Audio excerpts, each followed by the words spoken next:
यार जन विघ्नन के नासक, विघ्नन के नासक।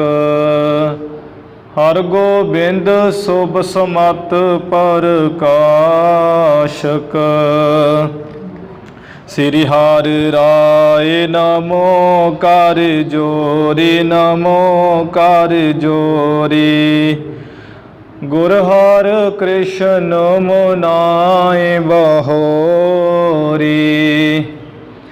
तिग बहादुर परम कृपाला जी, परम कृपाला। श्री गुरु गोबिंद सिंह विसाला। तरों तरा पर पुन पुन सीसा जी, पुन पुन सीसा। वंदो बार बार जगदीसा। जिसमें अमृत ज्ञान है, माणिक भगत वैराग।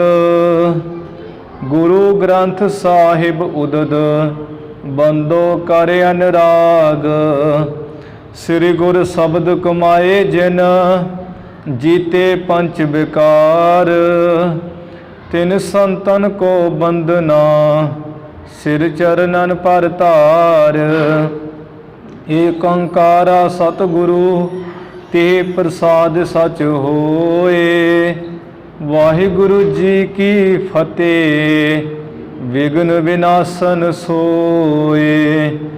वाहिगुरु जी की फतेह, विघ्न विनाशन सोए। सतनाम श्री वाहिगुरु साहिब जी। मन स्वरूप मैं अपना जाना, जाके है अधीना सब ज्ञाना। सावधान मन होए ना जौलो, ज्ञान उपावै कोई ना तोलो। मन स्वरूप मैं अपना जाना। वाहिगुरु जी का खालसा, वाहिगुरु जी की फतेह। सतगुरु गरीब नवाज धन धन श्री गुरु नानक देव साहिब जी महाराज। धन धन श्री गुरु गोबिंद सिंह साहिब जी महाराज। दसे गुरु साहिबाना दी आत्मक जोत, जागदी जोत। चौवर छतर सिंघासन तख्त दे मालिक।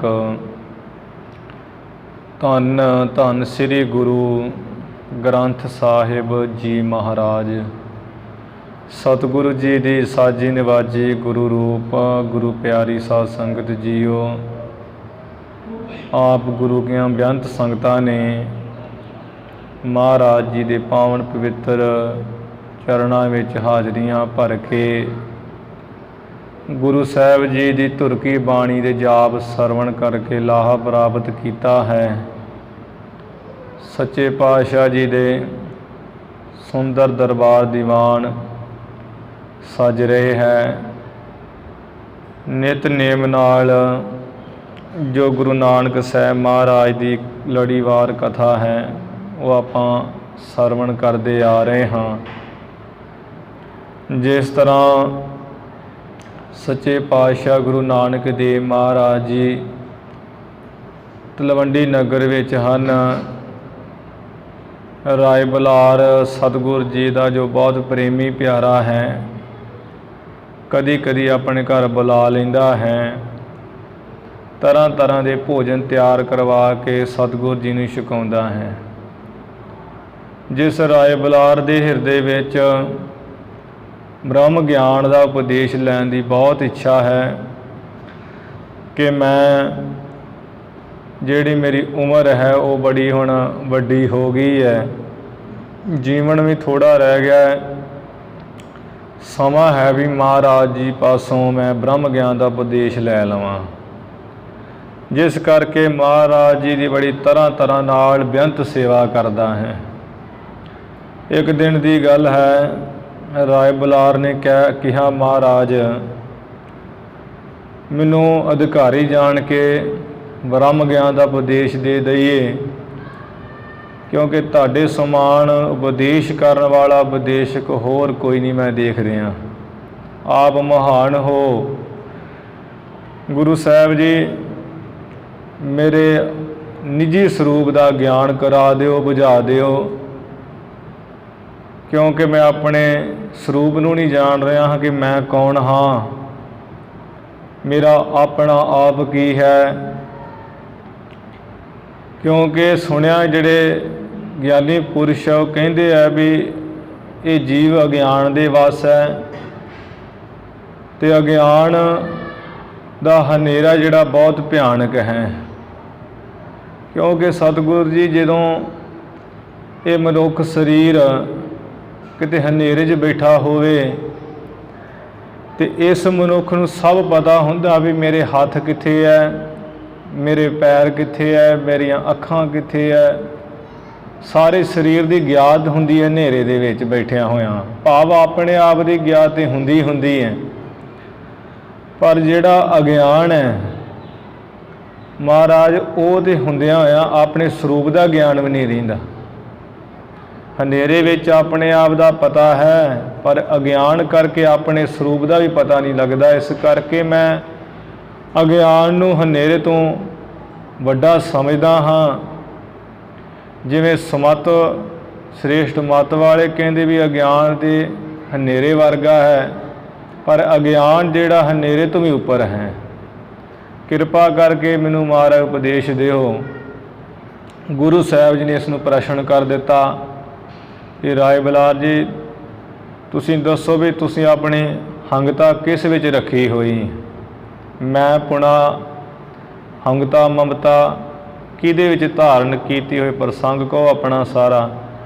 ਕਹਿਣ ਲੱਗਾ ਮਹਾਰਾਜ ਮੈਂ ਤੇ ਪਹਿਲੇ ਤੇ ਇਹ ਮਮਤਾ ਰੱਖੀ ਹੈ ਹੰਗਤਾ ਮੈਂ ਪੁਣਾ ਵੀ ਮੇਰਾ ਤੁਰਕਾਂ ਦੇ ਘਰ ਜਨਮ ਹੋਇਆ ਹੈ, ਫਿਰ ਮੇਰਾ ਸਰੀਰ ਹੈ, ਮੇਰਾ ਨਾਮ ਰਾਏ ਬੁਲਾਰ ਹੈ, ਨਾਮ ਵਿੱਚ ਵੀ ਮੈਂ ਹੰਗਤਾ ਰੱਖੀ ਹੋਈ ਹੈ, ਇਹ ਮੇਰੇ ਸਗੇ ਸੰਬੰਧੀ ਹੈ, ਇਹ ਮੇਰਾ ਧਨ ਦੌਲਤ ਹੈ। ਇਵੇਂ ਮੈਂ ਸਰੀਰ ਦੀ ਹੰਗਤਾ ਧਾਰਨ ਕੀਤੀ ਹੈ, ਤਨ ਅਭਿਮਾਨ। ਮਹਾਰਾਜ ਕਹਿਣ ਲੱਗੇ ਵੀ ਰਾਏ ਬੁਲਾਰ ਇਹ ਸਰੀਰ ਦੇ ਜਿਹੜੇ ਧਰਮ ਹੈ, ਸਰੀਰ ਦਾ ਹੀ ਨਾਮ ਹੈ, ਸਰੀਰ ਦੇ ਕਰਕੇ ਰਿਸ਼ਤੇ ਨਾਤੇ ਹੈ, ਸਕੇ ਸੰਬੰਧੀ ਹੈ। ਅਤੇ ਇਹ ਜਿਹੜਾ ਸਰੀਰ ਹੈ ਜਦੋਂ ਇਹ ਨਾਸ ਹੋ ਜਾਂਦਾ ਹੈ ਅਤੇ ਉਹ ਸਕੇ ਸੰਬੰਧੀ ਵੀ ਜਿਹੜੇ ਸਾਰੇ ਛੱਡ ਜਾਂਦੇ ਹੈ। ਭਾਵ ਸਰੀਰ ਨਾਲ ਸੰਬੰਧ ਤਾਂ ਹੀ ਜੁੜੇ ਹੈ। ਜਿਹੜਾ ਤੇਰਾ ਆਪਾ ਆਤਮਾ ਚੇਤਨ ਹੈ ਉਹ ਸਰੀਰ ਨਹੀਂ ਹੈ, ਇਸ ਤੋਂ ਅਲਾਇਦਾ ਵੱਖਰਾ ਹੈ। ਉਹ ਜਿਸ ਦਿਨ ਉਹ ਚੇਤਨ ਸਰੀਰ ਨੂੰ ਛੱਡ ਕੇ ਚਲਿਆ ਜਾਂਦਾ ਹੈ ਅਤੇ ਇਹ ਜਿਹੜੇ ਸਰੀਰ ਨਾਲ ਸੰਬੰਧ ਰੱਖਣ ਵਾਲੇ ਰਿਸ਼ਤੇ ਨਾਤੇ ਸਕੇ ਸੰਬੰਧੀ ਧੀ ਪੁੱਤਰ ਧਨ ਦੌਲਤ ਮਾਇਆ ਸਭ ਕੁਝ ਸਭ ਛੱਡ ਜਾਂਦੇ, ਉਹ ਪਿੱਛੇ ਹਟ ਜਾਂਦੇ। ਇਹ ਬਚਨ ਸੁਣ ਕੇ ਮਹਾਰਾਜ ਦੇ ਦਾ ਤੇ ਦੇਹ ਅਭਿਮਾਨ ਖਤਮ ਹੋ ਗਿਆ, ਸਰੀਰ ਦੀ ਹੰਗਤਾ। ਫਿਰ ਕਹਿਣ ਲੱਗਾ ਮਹਾਰਾਜ ਮੈਂ ਸਮਝਦਾ ਹਾਂ ਕਿ ਜਿਹੜੇ ਗਿਆਨ ਇੰਦਰੀ ਕਰਮ ਇੰਦਰੀ ਇਹ ਹੀ ਮੇਰਾ ਆਪਾ ਹੈ, ਮੇਰਾ ਚੇਤਨ ਸਰੂਪ ਆਤਮ ਸਰੂਪ ਹੈ। ਕਿਉਂਕਿ ਮੈਂ ਕਹਿੰਦਾ ਹਾਂ ਕਿ ਮੈਂ ਅੱਖਾਂ ਨਾਲ ਦੇਖ ਰਿਹਾ ਹਾਂ, ਕੰਨਾਂ ਨਾਲ ਸੁਣ ਰਿਹਾ ਹਾਂ, ਹੱਥਾਂ ਨਾਲ ਗ੍ਰਹਿਣ ਕਰ ਰਿਹਾ ਹਾਂ, ਚਮੜੀ ਨਾਲ ਸਪਰਸ਼ ਕਰ ਰਿਹਾ ਹਾਂ, ਨੱਕ ਨਾਲ ਸੁਗੰਧੀ ਦੁਰਗੰਧੀ ਲੈ ਰਿਹਾ ਹਾਂ। ਇਵੇਂ ਮੇਰੇ ਜਿਹੜਾ ਗਿਆਨ ਇੰਦਰੀ ਕਰਮ ਇੰਦਰੀ ਇਹ ਮੇਰਾ ਆਪਣਾ ਸਰੂਪ ਹੈ, ਇਹ ਮੈਂ ਮੰਨ ਲਿਆ ਹੈ। ਮਹਾਰਾਜ ਕਹਿਣ ਲੱਗੇ ਵੀ ਇਹ ਵੀ ਤੇਰਾ ਆਪਾ ਨਹੀਂ ਹੈ ਇੰਦਰੀ, ਕਿਉਂਕਿ ਜੇ ਤੇਰਾ ਇਹ ਆਪਾ ਹੋਣ ਅਤੇ ਜਿਨ੍ਹਾਂ ਦੇ ਹੁਣ ਨੇਤਰ 'ਤੇ ਹੁੰਦੇ ਹੈ ਪਰ ਜੋਤ ਨਹੀਂ ਹੁੰਦੀ ਹੈ, ਰਸਨਾ ਹੁੰਦੀ ਹੈ ਪਰ ਗੂੰਗੇ ਹੁੰਦੇ ਹੈ, ਕੰਨ ਹੁੰਦੇ ਹੈ ਪਰ ਉਹ ਬੋਲੇ ਹੁੰਦੇ ਹੈ, ਉਹ ਵੀ ਸੰਸਾਰ ਵਿੱਚ ਰਹਿੰਦੇ ਹੈ। ਜੇ ਇਹ ਗਿਆਨ ਇੰਦਰੀ ਆਪਣਾ ਸਰੂਪ ਹੋਵੇ ਤੇ ਜੇ ਇਹਨਾਂ ਦੇ ਚੇਤਨਤਾ ਨਾ ਹੋਣ, ਇਹ ਕੰਮ ਨਾ ਕਰਦੇ ਹੋਣ, ਫਿਰ ਤੇ ਜੀਵ ਨੂੰ ਮਰ ਜਾਣਾ ਚਾਹੀਦਾ, ਜਿੰਦਾ ਨਹੀਂ ਰਹਿਣਾ ਚਾਹੀਦਾ। ਪਰ ਉਹ ਰਸਨਾ ਨੇਤਰਾਂ ਕੰਨਾਂ ਦੇ ਹੁੰਦਿਆਂ ਹੋਇਆਂ ਵੀ ਜਿਹੜੇ ਗੂੰਗੇ ਹੈ, ਬੋਲੇ ਹੈ, ਅੰਨੇ ਹੈ, ਉਹ ਸਾਰੇ ਜੀਂਦੇ ਫਿਰਦੇ ਹੈ। ਇਹ ਇੰਦਰੇ ਜਿਹੜੇ ਜੜ ਹੈ, 5 ਤੱਤਾਂ ਤੋਂ ਇਹ ਸਰੀਰ ਬਣਿਆ ਹੈ। ਸਰੀਰ ਵੀ ਜੜ ਹੈ, 5 ਤੱਤ ਵੀ ਜੜ ਹੈ। ਤੇ ਉਹਨਾਂ 5 ਤੱਤਾਂ ਦੇ ਰਜੋ ਗੁਣ ਅੰਸ਼ ਤੋਂ, ਤਮੋ ਗੁਣ, ਸਤੋ ਗੁਣ ਅੰਸ਼ ਤੋਂ ਇੰਦਰੇ ਬਣੇ ਹੈ, ਕਰਮ ਇੰਦਰੇ, ਗਿਆਨ ਇੰਦਰੇ। ਜਦੋਂ ਉਹ ਜੜ ਤੋਂ ਹੀ ਜਿਹੜੀ ਚੀਜ਼ ਬਣੇ ਹੈ, ਜੈਸਾ ਕਾਰਨ ਤੈਸਾ ਕਾਰਜ, ਇਹ ਸਾਰੇ ਜੜ ਹੈ, ਆਪਣੇ ਆਪ ਕੁਝ ਨਹੀਂ ਕਰ ਸਕਦੇ।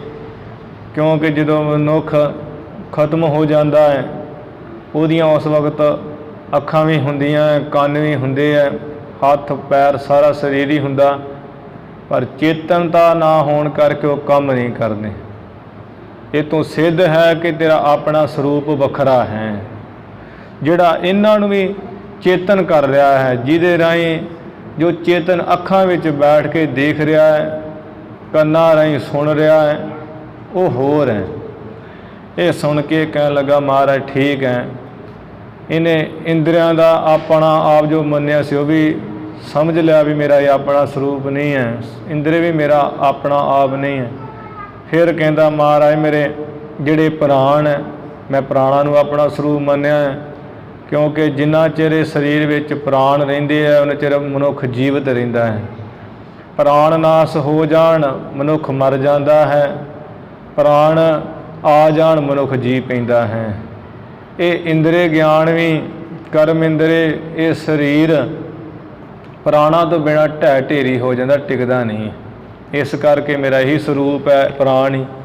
ਗੁਰੂ ਸਾਹਿਬ ਜੀ ਨੇ ਦੱਸਿਆ ਵੀ ਇਹ ਪ੍ਰਾਣ ਵੀ ਜਿਹੜਾ ਤੇਰਾ ਆਪਣਾ ਸਰੂਪ ਨਹੀਂ ਹੈ, ਕਿਉਂਕਿ ਪ੍ਰਾਣ ਜਿਹੜੇ ਹੈ ਇਹ ਸੂਖਮ ਸਰੀਰ ਵਿੱਚ ਹੈ। ਪ੍ਰਾਣਾਂ ਦੇ ਉੱਪਰ ਇਹ 5 ਜਿਹੜੇ ਪ੍ਰਾਣ ਹੈ, ਸਮਾਨ ਪ੍ਰਾਣ, ਅਪਾਨ, ਬਿਆਨ, ਉਦਾਨ, ਇਹ 5 ਪ੍ਰਾਣਾਂ ਉੱਪਰ ਜੋ ਜੀਵ ਆਤਮਾ ਹੈ ਉਹ ਚੜ੍ਹ ਕੇ ਜਾਂਦਾ। ਇਹ ਪ੍ਰਾਣ ਘੋੜਿਆਂ ਦੀ ਨਿਆਈ ਹੈ, ਪਰ ਲੋਕ ਵਿੱਚ ਇਹ ਪ੍ਰਾਣਾਂ ਰੂਪੀ ਘੋੜਿਆਂ 'ਤੇ ਚੜ੍ਹ ਕੇ ਜੀਵ ਆਤਮਾ ਜਾਂਦਾ ਹੈ। ਪ੍ਰਾਣਾਂ ਦਾ ਵੀ ਸਾਖਿਆਤਕਾਰ ਹੈ, ਉਹ ਆਤਮਾ ਤੇਰਾ, ਉਸ ਨੂੰ ਜਾਣ, ਤੇਰਾ ਸਰੂਪ ਹੋ ਰਹੀ ਹੈ। ਪ੍ਰਾਣਾਂ ਦਾ ਵੀ ਉਹ ਪ੍ਰਾਣ ਵੀ ਜੜ ਹਨ। ਇਸ ਤਰ੍ਹਾਂ ਮਹਾਰਾਜ ਜੀ ਨੇ ਉਪਦੇਸ਼ ਕੀਤਾ। ਇਹ ਸੁਣ ਕੇ ਸਮਝ ਗਿਆ, ਕਹਿਣ ਲੱਗਾ ਮਹਾਰਾਜ ਬਿਲਕੁਲ ਠੀਕ ਹੈ ਆਪ ਜੀ ਦਾ ਬਚਨ, ਮੈਂ ਪ੍ਰਾਣ ਵੀ ਨਹੀਂ ਹਾਂ, ਮੈਂ ਇੰਦਰੇ ਵੀ ਨਹੀਂ ਹਾਂ, ਮੈਂ ਸਰੀਰ ਵੀ ਨਹੀਂ ਹਾਂ, ਮੇਰਾ ਸਵੈ ਸਰੂਪ ਵੱਖਰਾ ਹੈ। ਫਿਰ ਇਸ ਨੇ ਜਿਵੇਂ ਕਲਪਨਾ ਕੀਤੀ ਹੈ ਕਿ ਮਹਾਰਾਜ ਫਿਰ ਮੇਰਾ ਸਰੂਪ ਆਪਣਾ ਮਨ ਹੈ, ਮੈਂ ਮਨ ਨੂੰ ਜਾਣਿਆ ਹੈ। ਗੁਰੂ ਮਹਾਰਾਜ ਜਿਵੇਂ ਉਹ ਵੀ ਉਪਦੇਸ਼ ਕਰਕੇ ਸਮਝਾ ਰਹੇ ਹੈ ਇਸ ਨੂੰ, ਰਾਏ ਬੁਲਾਰ ਨੂੰ, ਰਾਏ ਬੁਲਾਰ ਦੇ ਤਾਈਂ ਸਾਨੂੰ ਵੀ ਸਮਝਾ ਬੁਝਾ ਰਹੇ ਹੈ। ਉਹ ਆਪਾਂ ਸਰਵਣ ਕਰੀਏ। ਸਰਵਣ ਕਰਨ ਤੋਂ ਪਹਿਲਾਂ ਗੁਰੂ ਚਰਨਾਂ 'ਚ ਨਵਾਓ ਸੀਸ, ਉਚਾਰਨ ਕਰੋ ਜੀ ਸਤਿਨਾਮ ਸ੍ਰੀ ਵਾਹਿਗੁਰੂ ਸਾਹਿਬ ਜੀ, ਸਤਿਨਾਮ ਸ੍ਰੀ ਵਾਹਿਗੁਰੂ ਸਾਹਿਬ ਜੀ। ਸਤਿਨਾਮ ਸ੍ਰੀ ਵਾਹਿਗੁਰੂ ਸਾਹਿਬ ਜੀ। ਮਨ ਸਰੂਪ ਮੈਂ ਆਪਣਾ ਜਾਣਾ।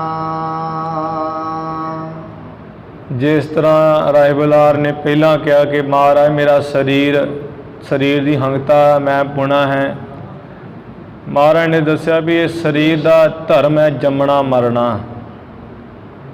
ਸਰੀਰ ਦਾ ਹੀ ਨਾਮ ਹੈ, ਸਰੀਰ ਦਾ ਹੀ ਰੂਪ ਹੈ, ਮਧਰਾ, ਲੰਮਾ, ਉੱਚਾ।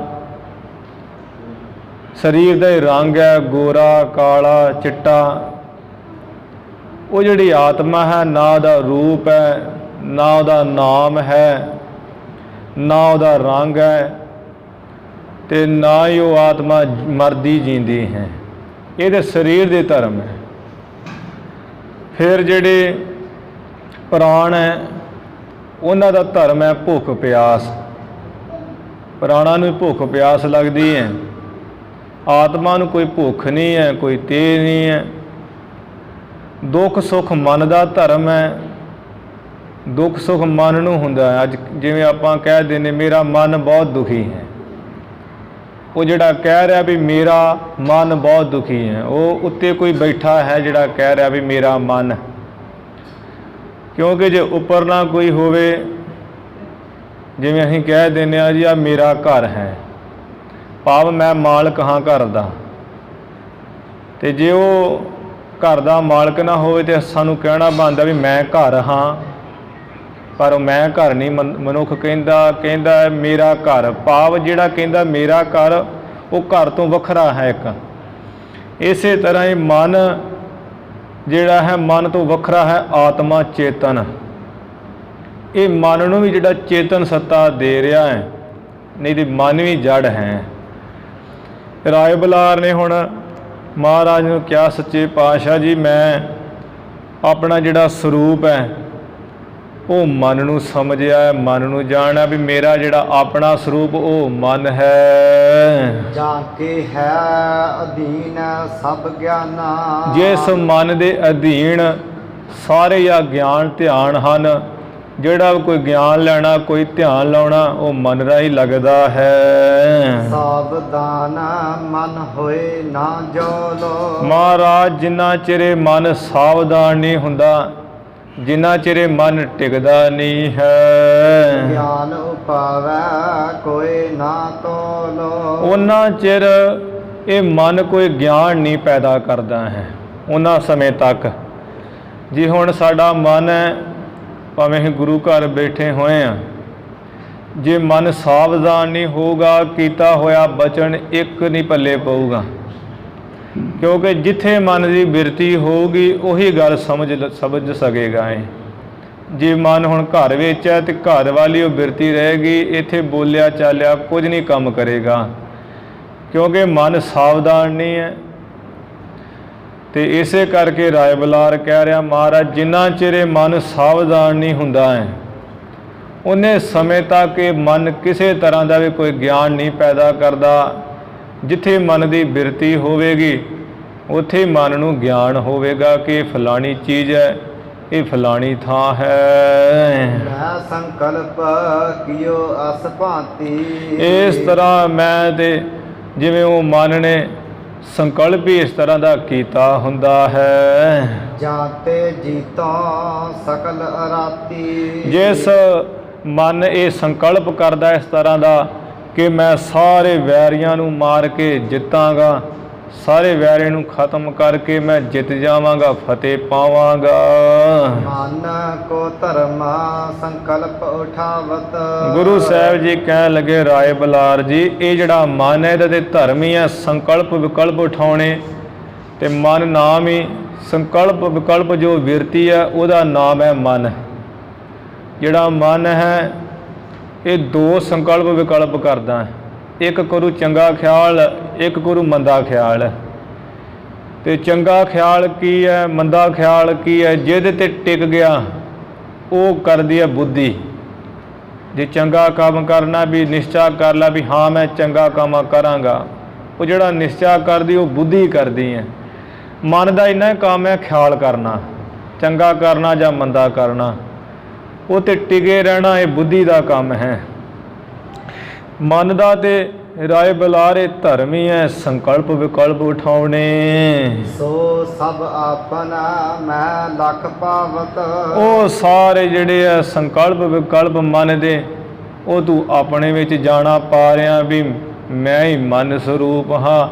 ਮੇਰਾ ਮਨ ਜਿਹੜਾ ਮਨ ਹੈ ਉਹੀਓ ਮੇਰਾ ਆਪਾ ਹੈ। ਤਾਤੇ ਮਾਨਾ ਸਰੂਪ ਹੈ ਮੇਰੋ, ਇਸੇ ਵਾਸਤੇ ਮਹਾਰਾਜ ਜਿਹੜਾ ਮੇਰਾ ਸਰੂਪ ਉਹ ਮਨ ਹੈ। ਜਾਤੇ ਅਨੰਤ ਔਰ ਨਹਿਰੋ, ਇਸ ਮਨ ਤੋਂ ਵੱਖਰਾ ਤੇ ਮੈਂ ਕੁਝ ਹੋਰ ਨਹੀਂ ਵੇਖ ਰਿਹਾ ਵੀ ਜਿਹੜਾ ਇਸ ਮਨ ਤੋਂ ਵੀ ਉੱਪਰ ਬੈਠਾ ਹੋਵੇ। ਓ ਰਾਜਨਾ ਤੂੰ ਮਨ ਪੀ ਨਾਹੀ, ਗੁਰੂ ਸਾਹਿਬ ਜੀ ਕਹਿਣ ਲੱਗੇ ਹੇ ਰਾਜਨ ਰਾਏ ਬਲਾਰ ਤੇਰਾ ਜਿਹੜਾ ਆਪਾ ਚੇਤਨ ਹੈ ਆਤਮਾ ਹੈ ਉਹ ਮਨ ਨਹੀਂ ਹੈ, ਤੂੰ ਮਨ ਵੀ ਨਹੀਂ ਹੈ, ਤੇਰਾ ਚੇਤਨ ਆਤਮ ਤੇ ਕੋਈ ਵੱਖਰਾ ਹੈ। ਮੋਨ ਵਿਕਾਰ ਹੇਤ ਤਿਹ ਮਾਹੀ, ਕਿਉਂਕਿ ਇਸ ਮਨ ਦੇ ਵਿੱਚ ਇਹ ਮਨ ਦੇ ਇਹ ਕਾਰਨ ਹੈ ਵਿਕਾਰ।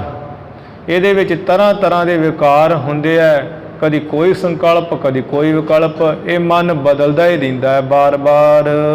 ਬਿਨਾ ਵਿਕਾਰ ਰੂਪ ਹੈ ਤੇਰੋ। ਤੇਰਾ ਜਿਹੜਾ ਸਰੂਪ ਹੈ ਚੇਤਨ ਆਤਮਾ, ਉਹਦੇ ਵਿਕਾਰ ਤੋਂ ਰਹਿਤ ਹੈ। ਤੇਰੇ ਆਪੇ ਵਿੱਚ ਕੋਈ ਵਿਕਾਰ ਨਹੀਂ ਹੈ, ਕੋਈ ਬਦਲਾਵ ਨਹੀਂ, ਇੱਕ ਰਸ ਹੈ। ਤਾਂ ਕੋ ਅਬ ਨੀਕੀ ਬਿਦ ਹੇਰੋ। ਉਸ ਆਪਣੇ ਚੇਤਨ ਨੂੰ ਤੂੰ ਰਾਏ ਬਲਾਰ ਚੰਗੀ ਤਰ੍ਹਾਂ ਹੀ ਦੇਖ। ਜਿਹਨੇ ਇਸ ਮਨ ਕੋ ਉਪਜਾਵਾ। ਜਿਸ ਤੇਰੇ ਚੇਤਨ ਨੇ ਇਸ ਮਨ ਨੂੰ ਪੈਦਾ ਕੀਤਾ ਹੈ, ਜਿਸ ਕਰਕੇ ਹੋਂਦ ਵਿੱਚ ਆਇਆ ਹੈ, ਸੋ ਸਰੂਪ ਤੂੰ ਸਦਾ ਸੁਹਾਵਾ। ਉਹ ਤੇਰਾ ਸਰੂਪ ਹੈ। ਤੂੰ ਉਹ ਸਰੂਪ ਹੈ ਚੇਤਨ ਆਤਮਾ ਜੋ ਸਦਾ ਹੀ ਸੋਭਨੀਕ ਹੋ ਰਿਹਾ ਹੈ। ਕਿਉਂਕਿ ਜਿਹੜਾ ਇਹ ਮਨ ਹੈ ਉਹ ਵੀ ਜੜ ਹੈ। ਪੰਜ ਤੱਤ ਜਿਹੜੇ ਜੜ ਹੈ, ਧਰਤੀ, ਆਕਾਸ਼, ਹਵਾ, ਜਲ, ਅਗਨੀ, ਇਹ ਪੰਜ ਤੱਤ ਹੀ ਜੜ ਹੈ। ਇਹਨਾਂ ਪੰਜਾਂ ਤੱਤਾਂ ਦੇ ਸਤੋਗੁਣ ਭਾਗ ਤੋਂ ਹੀ, ਪੰਜਾਂ ਤੱਤਾਂ ਦੇ ਸਤੋਗੁਣ ਭਾਗ ਤੋਂ ਹੀ ਇਹ ਬਣਿਆ ਹੈ ਮਨ। ਤੇ ਫਿਰ ਜਿਹੜਾ ਮਨ ਵੀ ਜੜ ਹੋ ਗਿਆ, ਉਹ ਜਿਹੜਾ ਆਤਮ ਹੈ ਉਹ ਤੇ ਚੇਤਨ ਹੈ, ਪ੍ਰਕਾਸ਼ ਰੂਪ ਹੈ, ਜਿਹੜਾ ਮਨ ਨੂੰ ਵੀ ਪ੍ਰਕਾਸ਼ ਕਰ ਰਿਹਾ ਹੈ। ਤੇਰਾ ਰਾਏ ਬਲਾ ਜਿਹੜਾ ਸਰੂਪ ਹੈ ਉਹ ਸਦਾ ਹੀ ਸੋਭਨੀਕ ਹੋ ਰਿਹਾ ਹੈ। ਉਪਜਨ ਬਿਨਸਨ ਮਹਿ ਤੂੰ ਨਾਹੀ। ਮਨ ਦੇ ਪੈਦਾ ਵੀ ਹੁੰਦਾ ਹੈ, ਫਿਰ ਵਿਨਾਸ਼ ਵੀ ਹੁੰਦਾ ਹੈ। ਤੂੰ ਭਾਵ ਜਿਹੜਾ ਤੇਰਾ ਆਪਾ ਹੈ ਆਤਮ, ਉਹ ਉਪਜਣ ਬਿਨਸਨ ਚ ਨਹੀਂ ਹੈ, ਨਾ ਉਹ ਨਾਸ ਹੁੰਦਾ ਹੈ ਨਾ ਉਹ ਪੈਦਾ ਹੁੰਦਾ ਹੈ। ਨਿਤਯ ਏਕ ਰਸ ਲੱਖ ਔਰ ਮਾਹੀ। ਉਹ ਤੇ ਨਿਤ ਪ੍ਰਕਾਸ਼ ਹੈ, ਸਦਾ ਰਹਿਣ ਵਾਲਾ ਹੈ, ਇੱਕ ਰਸ ਹੈ, ਹਿਰਦੇ ਵਿੱਚ ਜਾਣ ਲੈ। ਕਹਿਤ ਜੌਨ ਮੇਰੇ ਮਨ ਆਈ। ਹੋਰ ਵੀ ਸੁਣ ਰਾਏ ਬਲਾਰ ਵੀ ਜੋ ਜਿਹੜਾ ਕਹਿੰਦਾ ਹੈ ਇਸ ਤਰ੍ਹਾਂ ਕਿ ਮੇਰੋ ਮਨ ਆਈ, ਵੀ ਮੇਰੇ ਮਨ ਵਿੱਚ ਗੱਲ ਇਸ ਤਰ੍ਹਾਂ ਦੀ ਅੱਜ ਆਈ ਹੈ। ਸ਼ਤਰੂ ਜੀਤਾ ਕਰੋ ਲੜਾਈ। ਮੈਂ ਲੜਾਈ ਕਰਕੇ ਸਾਰੇ ਵੈਰੀਆਂ ਨੂੰ ਜਿੱਤ ਲਵਾਂਗਾ। ਜਿਹੜਾ ਇਹ ਗੱਲ ਕਹਿ ਰਿਹਾ ਵੀ ਮੇਰੇ ਮਨ ਵਿੱਚ ਇਵੇਂ ਗੱਲ ਆਈ ਹੈ ਕਿ ਸਾਰੇ ਜਿਹੜੇ ਸ਼ਤਰੂ ਹੈ ਉਹਨਾਂ ਨਾਲ ਲੜਾਈ ਕਰਕੇ ਮੈਂ ਅੱਜ ਜਿੱਤ ਲਵਾਂਗਾ, ਫਤਿਹ ਪਾ ਲਵਾਂਗਾ। ਜੋ ਭਾਖਤ ਮਨ ਕੋ ਮਨ ਮੇਰੋ। ਉਹ ਜੋ ਕਹਿੰਦਾ ਹੈ ਨਾ ਮਨ ਨੂੰ ਕਿ ਮੇਰੋ ਮਨ ਭਾ ਮੇਰਾ ਮਨ, ਸੋ ਸਰੂਪ ਆਪਣਾ ਤੁਮ ਹੇਰੋ। ਉਹ ਸਰੂਪ ਤੂੰ ਆਪਣਾ ਵੇਖ ਲੈ। ਉਹ ਤੇਰਾ ਚੇਤਨ ਹੈ, ਉਹ ਤੇਰਾ ਆਤਮ ਹੈ ਜਿਹੜਾ ਇਹ ਗੱਲ ਕਹਿੰਦਾ ਹੈ ਕਿ ਅੱਜ ਮੇਰੇ ਮਨ 'ਚ ਗੱਲ ਆਈ ਹੈ। ਜੇ ਮਨ ਹੀ ਸਰੂਪ ਹੋਵੇ ਤੇ ਫਿਰ ਮਨ ਕਹਿ ਨਹੀਂ ਸਕਦਾ ਮੇਰੇ ਮਨ 'ਚ ਗੱਲ ਆਈ। ਫਿਰ ਤੇ ਮਨ ਐਵੇਂ ਥੋੜ੍ਹੀ ਕਹੇਗਾ। ਅਸੀਂ ਇਹ ਥੋੜ੍ਹੀ ਕਹਿੰਦੇ ਮੈਂ ਘਰ ਹਾਂ, ਇਹ ਕਹਿੰਦੇ ਆ ਮੇਰਾ ਘਰ ਹੈ। ਭਾਵ ਮੇਰਾ ਘਰ ਵਾਲਾ ਮਾਲਕ ਵੱਖਰਾ ਤੇ ਘਰ ਵੱਖਰਾ। ਇਸੇ ਤਰ੍ਹਾਂ ਮਨ ਜਿਹੜਾ ਇਹ ਵੱਖਰਾ ਹੈ, ਇਹਨੂੰ ਜਿਹੜਾ ਕਹਿਣ ਵਾਲਾ ਉਹ ਵੱਖਰਾ ਹੈ। ਜਿਹੜਾ ਇਹ ਗੱਲ ਜਣਾ ਰਿਹਾ ਵੀ ਮੇਰੇ ਮਨ 'ਚ ਜਿਵੇਂ ਗੱਲ ਆਈ ਹੈ, ਮੇਰਾ ਮਨ ਦੁਖੀ ਹੈ, ਮੇਰਾ ਮਨ ਖੁਸ਼ ਹੈ, ਮੇਰਾ ਮਨ ਸੁਖੀ ਹੈ, ਫਿਰ ਇਹ ਕਹਿ ਸਕਦਾ ਕਿ ਮੈਂ ਮਨ ਸੁਖੀ ਹਾਂ, ਮੈਂ ਮਨ ਦੁਖੀ ਹਾਂ, ਇਵੇਂ ਕਹਿਣਾ ਚਾਹੀਦਾ ਹੈ। ਪਰ ਉਹ ਮੇਰਾ ਸ਼ਬਦ ਜਿਹੜਾ ਲੱਗ ਰਿਹਾ ਉੱਥੋਂ ਵਖਰੇਵਾਂਪਣ ਹੈ, ਵੱਖਰਾਪਣ ਹੈ। ਉਹ ਜਿਹੜਾ ਕਹਿੰਦਾ ਨਾ ਕਿ ਮੇਰੇ ਮਨ ਵਿੱਚ ਇਸ ਤਰ੍ਹਾਂ ਦੀ ਗੱਲ ਆਈ ਹੈ, ਮੈਂ ਸਾਰੇ ਵੈਰੀਆਂ ਨਾਲ ਲੜ ਕੇ ਅੱਜ ਜਿੱਤ ਲਵਾਂਗਾ ਆਪਣੇ ਵੈਰੀਆਂ ਨੂੰ, ਉਹ ਜਿਹੜਾ ਇਸ ਤਰ੍ਹਾਂ ਦਾ ਕਹਿੰਦਾ ਉਹ ਤੇਰਾ ਆਪਣਾ ਸਰੂਪ ਹੈ। ਰਾਏ ਬਲਾਰ ਉਸ ਨੂੰ ਵੇਖ।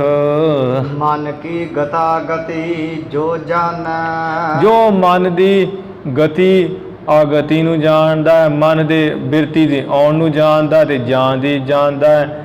ਜਿਹੜੀ ਬਿਰਤੀਆਂ ਮਨ ਦੀਆਂ ਨਿਕਲਦੀ ਜਦੋਂ ਜਾਂਦੀ ਹੈ, ਜਿਸ ਨੂੰ ਉਹ ਪ੍ਰਕਾਸ਼ ਰਿਹਾ ਹੈ। ਜਦੋਂ ਮਨ ਦੀ ਬਿਰਤੀ ਮੁੜ ਕੇ ਆਉਂਦੀ ਹੈ, ਗਿਆਨ ਕਰਨ ਦੀ ਹੈ, ਜੋ ਚੇਤਨ ਉਸ ਨੂੰ ਜਾਣ। ਸਵੈ ਪ੍ਰਕਾਸ਼ ਸਦਾ ਸੋ ਭਾਨੈ। ਜੋ ਸੁੱਤੇ ਸਿੱਧ ਸਵੈੰ ਪ੍ਰਕਾਸ਼ ਆਪਣੇ ਆਪ ਤੋਂ ਸਦਾ ਹੀ ਪ੍ਰਤੀਤ ਹੁੰਦਾ ਹੈ ਹਰ ਵੇਲੇ। ਸਾਧਨ ਜੋ ਨੈਨਾਦ ਰਖੀਕਾ। ਜਿਸ ਤਰ੍ਹਾਂ ਆ ਗਿਆਨ ਇੰਦਰੀਆ, ਨੇਤਰ, ਕੰਨ, ਚਮੜੀ, ਅੱਖਾਂ, ਰਸਨਾ, ਇਹ ਜਿਹੜੇ ਇੰਦਰੀਆਂ ਗਿਆਨ ਇੰਦਰੀਆਂ ਜਿਵੇਂ ਸਾਧਨ ਹਨ, ਤਿਉ ਮਨ ਸਾਧਨ ਜਾਣਹੁ ਨੀਕਾ। ਇਸੇ ਤਰ੍ਹਾਂ ਮਨ ਨੂੰ ਹੀ ਸਾਧਨ ਜਾਣ ਲੈ ਚੰਗੀ ਤਰ੍ਹਾਂ ਵੀ ਇਹ ਵੀ ਇੱਕ ਸਾਧਨ ਹੀ ਹੈ। ਅੱਖਾਂ ਕੰਨਾਂ ਚਮੜੀ ਵਾਂਗ, ਬਿਖਨ ਸੁਨਨ ਚਖ ਸਰੋਤ ਭਿਨ ਨਾਹੀ। ਜਿਵੇਂ ਚੱਖ ਕੇ ਨੇਤਰਾਂ ਤੋਂ ਬਿਨਾ ਦੇਖਣਾ ਨਹੀਂ ਹੁੰਦਾ ਹੈ ਤੇ ਕੰਨਾਂ ਤੋਂ ਬਿਨਾ ਸੁਣਨਾ ਨਹੀਂ ਹੁੰਦਾ ਹੈ। ਮਨ ਬਹੀਨਾ ਤਿਉ ਬ੍ਰਿਤ ਨਾ ਕਾਹੀ। ਇਸੇ ਤਰ੍ਹਾਂ ਮਨ ਤੋਂ ਬਿਨਾ ਬਿਰਤੀ ਵੀ ਕੋਈ ਨਹੀਂ ਹੁੰਦੀ ਹੈ। ਮਨ ਹੋਵੇਗਾ ਤੇ ਫਿਰ ਬਿਰਤੀ ਹੁੰਦੀ ਹੈ। ਅੱਖਾਂ ਤੋਂ ਬਿਨਾ ਦੇਖਿਆ ਨਹੀਂ ਜਾ ਸਕਦਾ, ਭਾਵੇਂ ਕਿ ਚੇਤਨ ਹੈ, ਉਹ ਸਾਧਨ ਹੈ ਅੱਖਾਂ ਵੇਖਣ ਵਾਸਤੇ। ਇਸੇ ਤਰ੍ਹਾਂ ਕੰਨ ਸਾਧਨ ਹੈ ਸੁਣਨ ਵਾਸਤੇ, ਚਮੜੀ ਸਾਧਨ ਹੈ ਠੰਡੇ ਤੱਤੇ ਦਾ ਗਿਆਨ ਵਾਸਤੇ, ਰਸਨਾ ਸਾਧਨ ਹੈ ਜ਼ੁਬਾਨ ਖੱਟੇ ਮਿੱਠੇ ਕੌੜੇ ਦਾ ਸਾਧਨ ਹੈ ਜਾਣਨ ਵਾਸਤੇ, ਨੱਕ ਸਾਧਨ ਹੈ ਦੁਰਗੰਧੀ ਸੁਗੰਧੀ ਦਾ ਸਾਧਨ ਹੈ।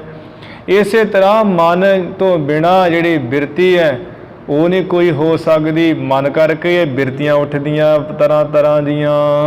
ਅਸ ਪ੍ਰਕਾਰ ਕੀ ਸੁਣ ਕਰ ਬਾਣੀ। ਇਸ ਤਰ੍ਹਾਂ ਦੀ ਜਿਹੜੀ ਹੈ ਸਤਿਗੁਰਾਂ ਦੀ ਸੁਣ ਕੇ ਬਾਣੀ ਰਾਏ ਬੁਲਾਰ। ਰਾਏ ਤਬ ਹੈ ਹੰਤਾ ਮਨ ਹਾਨੀ। ਰਾਏ ਬੁਲਾਰ ਨੇ ਆਪਣੇ ਮਨ ਦੀ ਜਿਹੜੀ ਹੰਗਤਾ ਮੈਂ ਪੁਣਾ ਸੀ ਉਹ ਦੂਰ ਕਰ ਦਿੱਤਾ, ਨਾਸ ਕਰ ਦਿੱਤਾ ਹੈ ਕਿ ਮੇਰਾ ਜਿਹੜਾ ਸਰੂਪ ਹੈ ਉਹ ਮਨ ਵੀ ਨਹੀਂ ਹੈ, ਮਨ ਤੋਂ ਵੀ ਮੈਂ ਵੱਖਰਾ ਹਾਂ। ਕਾਲ ਵਿਚਾਰ ਪੁਨ ਬਚਨ ਉਚਾਰਾ। ਫਿਰ ਲੰਬੀ ਸੋਚ ਵਿਚਾਰ ਕਰਕੇ ਫਿਰ ਗੁਰੂ ਸਾਹਿਬ ਜੀ ਨੂੰ ਬਚਨ ਕਿਹਾ, ਮਨ ਨਹਿ ਮੇਰੋ ਰੂਪ ਉਦਾਰਾ। ਮੇਰਾ ਜਿਹੜਾ ਸ੍ਰੇਸ਼ਟ ਸਰੂਪ ਹੈ ਆਤਮ ਉਹ ਮਨ ਨਹੀਂ ਹੈ ਮਹਾਰਾਜ, ਇਹ ਵੀ ਮੈਂ ਜਾਣ ਲਿਆ ਹੈ। ਇਸ ਤੇ ਪਰੈ ਬੁੱਧ ਹੈ ਜੋਈ। ਪਰ ਇਸ ਤੋਂ ਪਰੇ ਜਿਹੜੀ ਬੁੱਧੀ ਹੈ ਜਿਹੜੀ ਨਿਸ਼ਚੈ ਕਰਦੀ ਹੈ, ਨਿਜ ਸਰੂਪ ਮੈਂ ਮਾਨਿਓ ਸੋਈ। ਉਹ ਮੈਂ ਆਪਣਾ ਸਰੂਪ ਮੰਨ ਰਿਹਾ ਹਾਂ ਕਿ ਜਿਹੜਾ ਮਨ ਹੈ ਉਹ ਹੀ ਮੇਰਾ ਸਰੂਪ ਨਹੀਂ ਹੈ। ਪਰ ਜਿਹੜੀ ਬੁੱਧੀ ਹੈ ਇਸ ਤੋਂ ਮਨ ਤੋਂ ਹੀ ਪਰੇ ਹੈ ਮਹਾਰਾਜ, ਮੈਂ ਉਸ ਨੂੰ ਆਪਣਾ ਸਰੂਪ ਮੰਨਦਾ ਹਾਂ ਵੀ ਉਹੀ ਮੇਰਾ ਸਰੂਪ ਹੈ। ਨਿਸ਼ਚਾ ਕਰਨਾ ਧਰਮ ਬੁੱਧ ਕੇਰਾ। ਜਿਸ ਬੁੱਧੀ ਦਾ ਧਰਮ ਹੈ ਨਿਸ਼ਚੈ ਕਰਨਾ, ਜੋ ਨਿਸ਼ਚੈ ਕਰਦੀ ਉਹ ਬੁੱਧੀ ਦਾ ਧਰਮ ਹੈ। ਕੋਈ ਵੀ ਆਪਾਂ ਸਾਡੇ ਅੰਦਰ ਹੀ ਮਨ ਹੈ, ਬੁੱਧ ਹੈ, ਚਿੱਤ ਹੈ, ਅਹੰਕਾਰ ਹੈ, ਪਰ ਸਾਨੂੰ ਇਹਨਾਂ ਗੱਲਾਂ ਦਾ ਗਿਆਨ ਨਹੀਂ ਹੈ। ਮਨ ਦਾ ਫਰਜ਼ ਹੈ ਸਾਹਮਣੇ ਪਈ ਹੋਈ ਚੀਜ਼, ਕਿਸੇ ਵੀ ਚੀਜ਼ ਦਾ ਗਿਆਨ ਕਰਾਉਣਾ, ਕਿਉਂਕਿ ਮਨ ਨਾਮ ਗਿਆਨ ਦਾ ਹੈ। ਬੁੱਧੀ ਜਿਹੜੀ ਹੈ ਉਹ ਕਿਰਿਆਵਾਦੀ ਹੈ, ਕਿਰਿਆ ਕਰਨ ਵਾਲੀ ਹੈ। ਮਨ ਨੇ ਸਾਹਮਣੇ ਪਈ ਚੀਜ਼ ਦੇਖ ਲਈ ਹੈ, ਉਹ ਬਿਰਤੀ ਮੁੜ ਕੇ ਮਨ ਵਿੱਚ ਗਈ ਹੈ। ਬੁੱਧੀ ਨੇ ਉਸ ਦਾ ਨਿਸ਼ਚਾ ਕਰਨਾ ਹੈ ਵੀ ਇਹ ਜਿਹੜੀ ਚੀਜ਼ ਪਈ ਹੈ ਕਿਹੜੀ ਹੈ। ਜੋ ਇੱਕ ਚੀਜ਼ 'ਤੇ ਟਿਕ ਗਈ, ਜਿਵੇਂ ਮੰਨ ਲਓ ਕੋਈ ਰੱਸੀ ਪਈ ਹੈ, ਮਨ ਨੇ ਉਹ ਵੇਖਿਆ ਵੀ ਰੱਸੀ ਪਈ ਹੈ, ਬੁੱਧੀ ਨੇ ਨਿਸ਼ਚਾ ਕਰਨਾ ਵੀ ਇਹ ਸੱਪ ਹੈ ਕਿ ਰੱਸੀ ਹੈ। ਜੇ ਕਹਿਤਾ ਸੱਪ ਤਾਂ ਉਹ ਵੀ ਬੁੱਧੀ ਦਾ ਨਿਸ਼ਚਾ ਹੈ, ਜੇ ਕਹਿਤਾ ਰੱਸੀ ਉਹ ਵੀ ਬੁੱਧੀ ਦਾ ਨਿਸ਼ਚਾ ਹੈ। ਜੇ ਸਮਝ ਲਿਆ ਵੀ ਧਰਤੀ 'ਚ ਤੇੜ ਪਈ ਹੋਈ ਹੈ ਉਹ ਵੀ ਬੁੱਧੀ ਦਾ ਨਿਸ਼ਚਾ ਹੈ।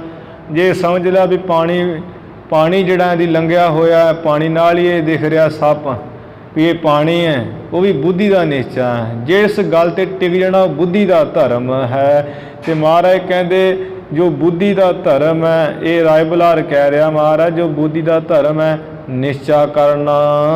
ਆਪਨ ਹੰਤਾ ਤਾਂ ਮਹਿ ਹੇਰਾ। ਆਪਣੇ ਸਰੂਪ ਦੀ ਜਿਹੜੀ ਹੰਗਤਾ ਮੈਂ ਉਸ ਵਿੱਚ ਦੇਖ ਰਿਹਾ ਕਿ ਮੇਰਾ ਜਿਹੜਾ ਸਰੂਪ ਉਹ ਬੁੱਧੀ ਹੀ ਹੈ। ਜਾਂ ਤੇ ਪਰੈ ਨਾ ਜਾਣਿਓ ਜਾਈ। ਇਸ ਤੋਂ ਪਰੇ ਬੁੱਧੀ ਤੋਂ ਤੇ ਕੁਝ ਮਹਾਰਾਜ ਜਾਣਿਆ ਨਹੀਂ ਜਾਂਦਾ, ਕੁਝ ਹੈ ਨਹੀਂ ਹੈ। ਹੈ ਪਰੇ ਤੋ ਦੇਹੋ 부ਝਾਈ। ਜੇ ਇਸ ਬੁੱਧੀ ਤੋਂ ਕੋਈ ਪਰੇ ਹੈ ਤੇ ਉਸ ਸਰੂਪ ਦਾ ਬੁਝਾ ਦਿਓ, ਜਣਾ ਦਿਓ ਜੀ। ਸੁਣ ਬੋਲੇ ਸ੍ਰੀ ਪੰਕਜ ਬਦਨਾ।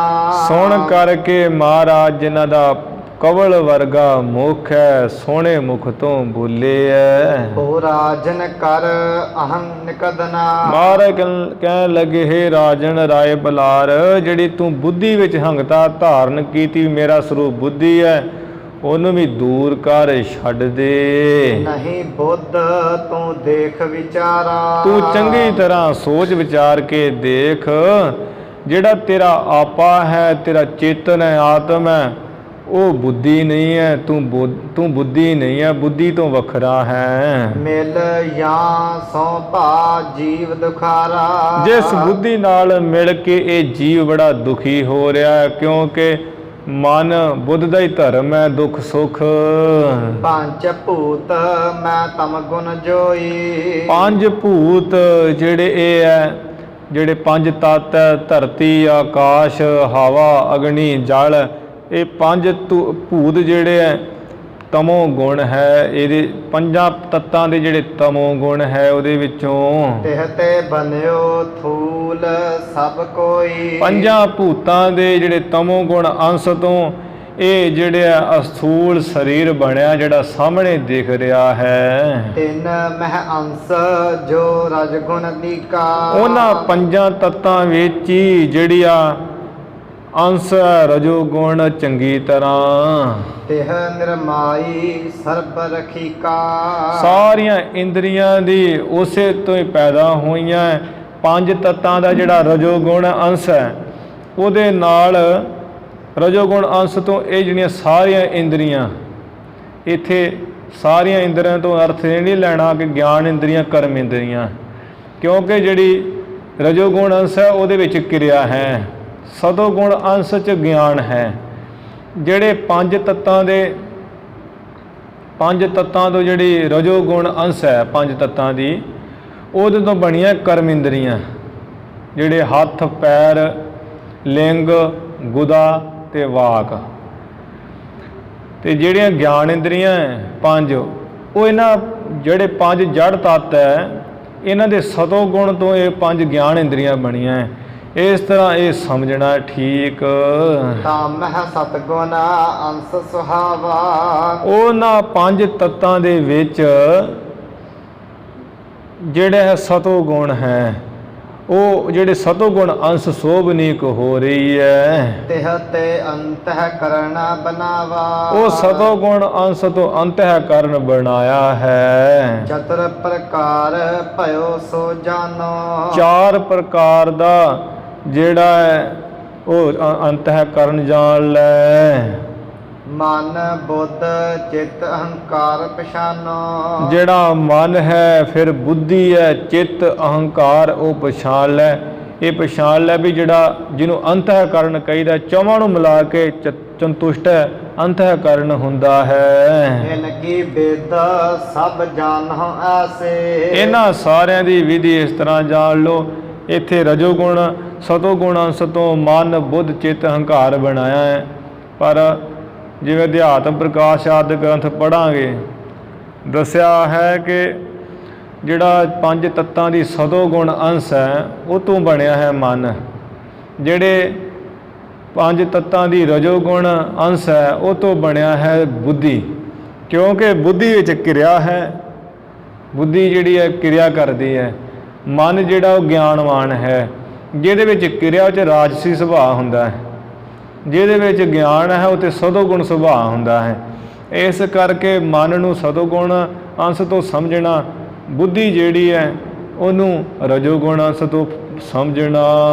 ਤਵ ਸਰੂਪ ਕਾ ਆਸ਼ਰੈ ਜੈਸੇ, ਤੇਰੇ ਸਰੂਪ ਦੇ ਜਿਸ ਤਰ੍ਹਾਂ ਇਹ ਆਸਰੇ ਹੈ ਮਨ, ਬੁੱਧ, ਚਿੱਤ, ਅਹੰਕਾਰ। ਰਥ ਰੂਪੀ ਜੋ ਹੈ ਸਰੀਰਾ, ਇਹ ਜਿਹੜਾ ਸਰੀਰ ਹੈ ਅਸਥੂਲ, ਇਹ ਤੇ ਰਥ ਰੂਪ ਹੈ। ਜਿਵੇਂ ਰਥ ਹੁੰਦਾ, ਘੋੜੇ ਜੀ ਦੇ ਅੱਗੇ ਜੋਏ ਹੁੰਦੇ ਐ। ਇਹ ਤਰੰਗ ਇੰਦਰੀ ਲਖ ਧੀਰਾ, ਉਸ ਸਰੀਰ ਦੇ ਜਿਹੜਾ ਸਰੀਰ ਰੂਪੀ ਰਥ ਹੈ, ਇਹ ਜਿਹੜੀਆਂ ਇੰਦਰੀਆਂ, ਕਰਮ ਇੰਦਰੀਆਂ, ਗਿਆਨ ਇੰਦਰੀਆਂ, ਇਹਨਾਂ ਨੂੰ ਤੂੰ ਘੋੜੇ ਜਾਲ ਲੈ, ਧੀਰ ਜਵਾਨ ਰਾਏ ਬੁਲਾਰ। ਮਨ ਡੋਰੀ ਕੇ ਸਮ ਪਹਿਚਾਨ, ਉਧਰ ਜਿਵੇਂ ਉਹ ਘੋੜਿਆਂ ਨੂੰ ਲਗਾਮਾਂ ਪਾਈਆਂ ਹੁੰਦੀਆਂ, ਇੱਧਰ ਇਹ ਮਨ ਜਿਹੜਾ ਹੈ, ਮਨ ਡੋਰੀਆਂ ਦੇ ਸਮਾਨ ਸਮਝ ਲਓ, ਲਗਾਮਾਂ ਪਾਈਆਂ ਹੋਈਆਂ, ਮਨ ਲਗਾਮ ਵਾਂਗ ਹੈ। ਬੁੱਧ ਸਾਰਥੀ ਤਿਨਹਿ ਪਰਮਾਨ, ਬੁੱਧੀ ਜਿਹੜੀ ਹੈ ਉਹ ਰਥ ਨੂੰ ਹੱਕਣ ਵਾਲਾ ਹੈ, ਰਥਵਾਹੀ। ਇਸ ਬੁੱਧੀ ਨੂੰ ਮੰਨ ਲਓ ਭਲੀ ਪ੍ਰਕਾਰ ਹੀ। ਜਿਵੇਂ ਉਹ ਅਲੰਕਾਰ ਬੰਨਿਆ ਕਵੀ ਸਾਹਿਬ ਜੀ ਨੇ, ਉਹ ਰਥ ਹੁੰਦਾ ਹੈ ਜਿਹਦੇ ਅੱਗੇ ਘੋੜੇ ਹੁੰਦੇ, ਉਹਨੂੰ ਲਗਾਮਾਂ ਪਾਈਆਂ ਹੁੰਦੀਆਂ, ਜਿਹੜਾ ਰਥਵਾਈ ਹੈ ਉਹਨੇ ਹੱਥ 'ਚ ਫੜੀਆਂ ਹੁੰਦੀਆਂ। ਇਸ ਤਰ੍ਹਾਂ ਇਹ ਅਲੰਕਾਰ ਬੰਨਿਆ ਹੈ ਵੀ ਸਰੀਰ ਹੈ ਰਥ, ਜਿਹੜਾ ਸਰੀਰ ਰਥ ਹੈ, ਇੰਦਰੀਆਂ ਘੋੜੇ ਹੈ, ਮਨ ਜਿਹੜੀਆਂ ਲਗਾਮਾਂ ਹੈ, ਬੁੱਧੀ ਜਿਹੜੀ ਰਥਵਾਈ ਹੈ, ਭਾਵ ਚਲੋ ਹੱਕਣ ਵਾਲੀ, ਚਲਾਉਣ ਵਾਲੀ ਸਰੀਰ ਰੂਪੀ ਰਥ ਨੂੰ। ਰਥੀ ਆਤਮਾ ਰੂਪ ਸੋ ਤੇਰੋ। ਪਰ ਉਸ ਰਥ ਦੇ ਵਿੱਚ ਜਿਵੇਂ ਕੋਈ ਰਾਜਾ ਬੈਠਾ ਹੁੰਦਾ, ਮਾਲਕ, ਉਹ ਮਾਲਕ ਬੈਠਾ ਹੁੰਦਾ, ਰਥਵਾਈ ਚਲਾਉਂਦਾ ਰਥ ਨੂੰ, ਤੇ ਮਾਲਕ ਆਰਾਮ ਨਾਲ ਬੈਠਾ ਹੁੰਦਾ ਹੈ। ਇਸੇ ਤਰ੍ਹਾਂ ਹੇ ਰਾਏ ਬੁਲਾਰ, ਤੇਰਾ ਜੋ ਸਰੂਪ ਹੈ ਆਤਮਾ, ਉਹਨੂੰ ਤੂੰ ਰਥੀ ਜਾਣ ਲੈ, ਭਾਵ ਰਥ ਦਾ ਮਾਲਕ ਜੋ ਰਾਜਾ ਆਪਣੇ ਆਰਾਮ ਨਾਲ ਬੈਠਾ ਹੈ ਰਥ ਸਰੀਰ ਰੂਪੀ ਵਿੱਚ। ਜਾਂ ਕੋ ਹਰਖ ਸ਼ੋਕ ਨਹਿ ਹੇਰੋ। ਜਿਸ ਵਿੱਚ ਆ ਖੁਸ਼ੀ ਗਮੀ ਕੋਈ ਨਹੀਂ ਦੇਖੀ ਜਾਂਦੀ, ਮੌਜ ਵਿੱਚ ਹੁੰਦਾ ਹੈ ਤੇਰਾ ਆਤਮ ਸਰੂਪ। ਤਾਂ ਕੋ ਤੂੰ ਨੀਕੈ ਲੱਖ ਲੀਜੈ। ਉਸ ਆਪਣੇ ਸਵੈ ਸਰੂਪ ਨੂੰ ਤੂੰ ਚੰਗੀ ਤਰ੍ਹਾਂ ਹੀ ਰਾਏ ਬੁਲਾਰ ਜਾਣ ਲੈ। ਅਪਰ ਅਹੰਤਾ ਤਿਆਗਨ ਕੀਜੈ। ਹੋਰ ਜਿਹੜੀ ਆ ਅਹੰਗਤਾ ਨਾ, ਮੈਂ ਪੁਣਾ ਹੈ, ਸਰੀਰ ਦਾ ਅਭਿਮਾਨ, ਕਿ ਮੈਂ ਇੰਦਰੀਆਂ ਦੀ ਹੰਗਤਾ, ਪ੍ਰਾਣਾਂ ਦੀ ਹੰਗਤਾ, ਵੀ ਮੈਂ ਮੇਰਾ ਸਰੂਪ ਮਨ ਹੈ, ਉਹ ਮਨ ਦੀ ਹੰਗਤਾ, ਬੁੱਧੀ ਦੀ ਹੰਗਤਾ, ਇਹ ਸਾਰੇ ਹੀ ਛੱਡ ਦੇ। ਜਿਹ ਕੋ ਸਕੈ ਨਾ ਅਗਨ ਜਰਾਈ। ਜਿਸ ਤੇਰੇ ਆਤਮ ਸਰੂਪ ਨੂੰ ਇਹ ਅੱਗ ਵੀ ਨਹੀਂ ਜਲਾ ਸਕਦੀ। ਹੀਰ ਨਾ ਤਾਂ ਕੋ ਕਬਹਿ ਗਰਾਈ। ਜਿਸ ਨੂੰ ਆ ਪਾਣੀ ਹੈ ਉਹ ਵੀ ਨਹੀਂ ਗਾਲ ਸਕਦਾ। ਨਹ ਸ਼ਸਤਰਾਂ ਸੋ ਛੇਦਿਓ ਜਾਏ। ਨਾ ਉਹ ਸ਼ਸਤਰਾਂ ਦੇ ਨਾਲ ਹੀ ਕਿਸੇ ਤਰ੍ਹਾਂ ਕੱਟਿਆ ਵੱਢਿਆ ਜਾ ਸਕਦਾ ਹੈ। ਪੌਣ ਨਾ ਤਾਂ ਕੋ ਸਕੈ ਉਡਾਏ। ਜਿਸ ਤੇਰੇ ਆਤਮ ਸਰੂਪ ਨੂੰ, ਚੇਤਨ ਨੂੰ, ਇਹ ਹਵਾ ਜਿਹੜੀ ਉਹ ਵੀ ਨਹੀਂ ਡਾ ਸਕਦੀ। ਸਰੀਰ ਨੂੰ ਵੀ ਹਵਾ ਡਾ ਸਕਦੀ ਹੈ ਬਹੁਤ ਤੇਜ਼ ਆ ਜੇ ਤੇ ਸਿੱਧੀ ਨਾਲ ਸ਼ਕਤੀ ਨਾਲ ਵੀ ਸਰੀਰ ਡਾਇਆ ਜਾ ਸਕਦਾ, ਆਤਮਾ ਨੂੰ ਨਹੀਂ ਡਾਇਆ ਜਾ ਸਕਦਾ, ਕਿਉਂਕਿ ਆਤਮਾ ਵਿਆਪਕ ਹੈ। ਇਸੇ ਤਰ੍ਹਾਂ ਇਸ ਜਿਹੜਾ ਹੈ ਸਰੀਰ ਗਲ ਵੀ ਸਕਦਾ ਹੈ, ਆਤਮਾ ਗਲ ਨਹੀਂ ਸਕਦੀ। ਸਰੀਰ ਸੜ ਵੀ ਸਕਦਾ ਹੈ, ਸੜਦਾ ਹੈ, ਆਤਮਾ ਸੜਦੀ ਨਹੀਂ ਹੈ। ਸਰੀਰ ਨੂੰ ਕੱਟਿਆ ਟੁੱਕਿਆ ਵੀ ਜਾ ਸਕਦਾ ਹੈ ਹਥਿਆਰਾਂ ਨਾਲ, ਆਤਮਾ ਕੱਟੀ ਨਹੀਂ ਜਾ ਸਕਦੀ। ਜਿਸ ਤਰ੍ਹਾਂ ਗੀਤਾ ਦੇ ਵਿੱਚ ਅਰਜਨ ਨੂੰ ਸ਼੍ਰੀ ਕ੍ਰਿਸ਼ਨ ਭਗਵਾਨ ਕਹਿੰਦੇ ਹੈ ਵੀ ਤੂੰ ਜੰਗ ਕਰ, ਕਹਿੰਦਾ ਮਹਾਰਾਜ ਮੈਂ ਪਾਪ ਨਹੀਂ ਕਰ ਸਕਦਾ। ਕ੍ਰਿਸ਼ਨ ਭਗਵਾਨ ਕਹਿੰਦੇ ਪਾਪ ਕਿਸ ਤਰ੍ਹਾਂ ਦਾ? ਕਹਿੰਦਾ ਮੈਂ ਹੁਣ ਆਪਣੇ ਆਪ ਨੂੰ ਕੀ ਮਾਰਾਂਗਾ, ਕੱਟਾਂ ਵੱਢਾਂਗਾ। ਤੇ ਉੱਥੇ ਜਿਹੜੀ ਇੱਕ ਗੀਤਾ ਵਿੱਚ ਸ਼ਲੋਕ ਹੈ ਉਚਾਰਨ ਕੀਤਾ ਹੈ, ਜਿਹਦੇ ਵਿੱਚ ਕਿਹਾ ਹੋਇਆ ਵੀ ਅਰਜਣੇ ਅਗਿਆਨੀਆਂ ਵਾਲੇ ਬਚਨ ਕਾਹਨੂੰ ਕਰਦਾ ਹੈ? ਜਿਹੜੀ ਆਤਮਾ ਹੈ ਉਹਨੂੰ ਨਾ ਤੂੰ ਕੱਟ ਸਕਦਾ ਹੈ, ਨਾ ਉਹਨੂੰ ਤੂੰ ਵੱਢ ਸਕਦਾ ਹੈ, ਨਾ ਉਹ ਸੜ ਸਕਦੀ ਹੈ। ਉਹ ਤੇ ਕਿਸੇ ਤਰ੍ਹਾਂ ਵੀ ਉਹਦਾ ਅੰਤ ਨਹੀਂ ਹੁੰਦਾ ਹੈ। ਆਤਮਾ ਦੇ ਸਦਾ ਹੀ ਮੁਕਤ ਹੈ।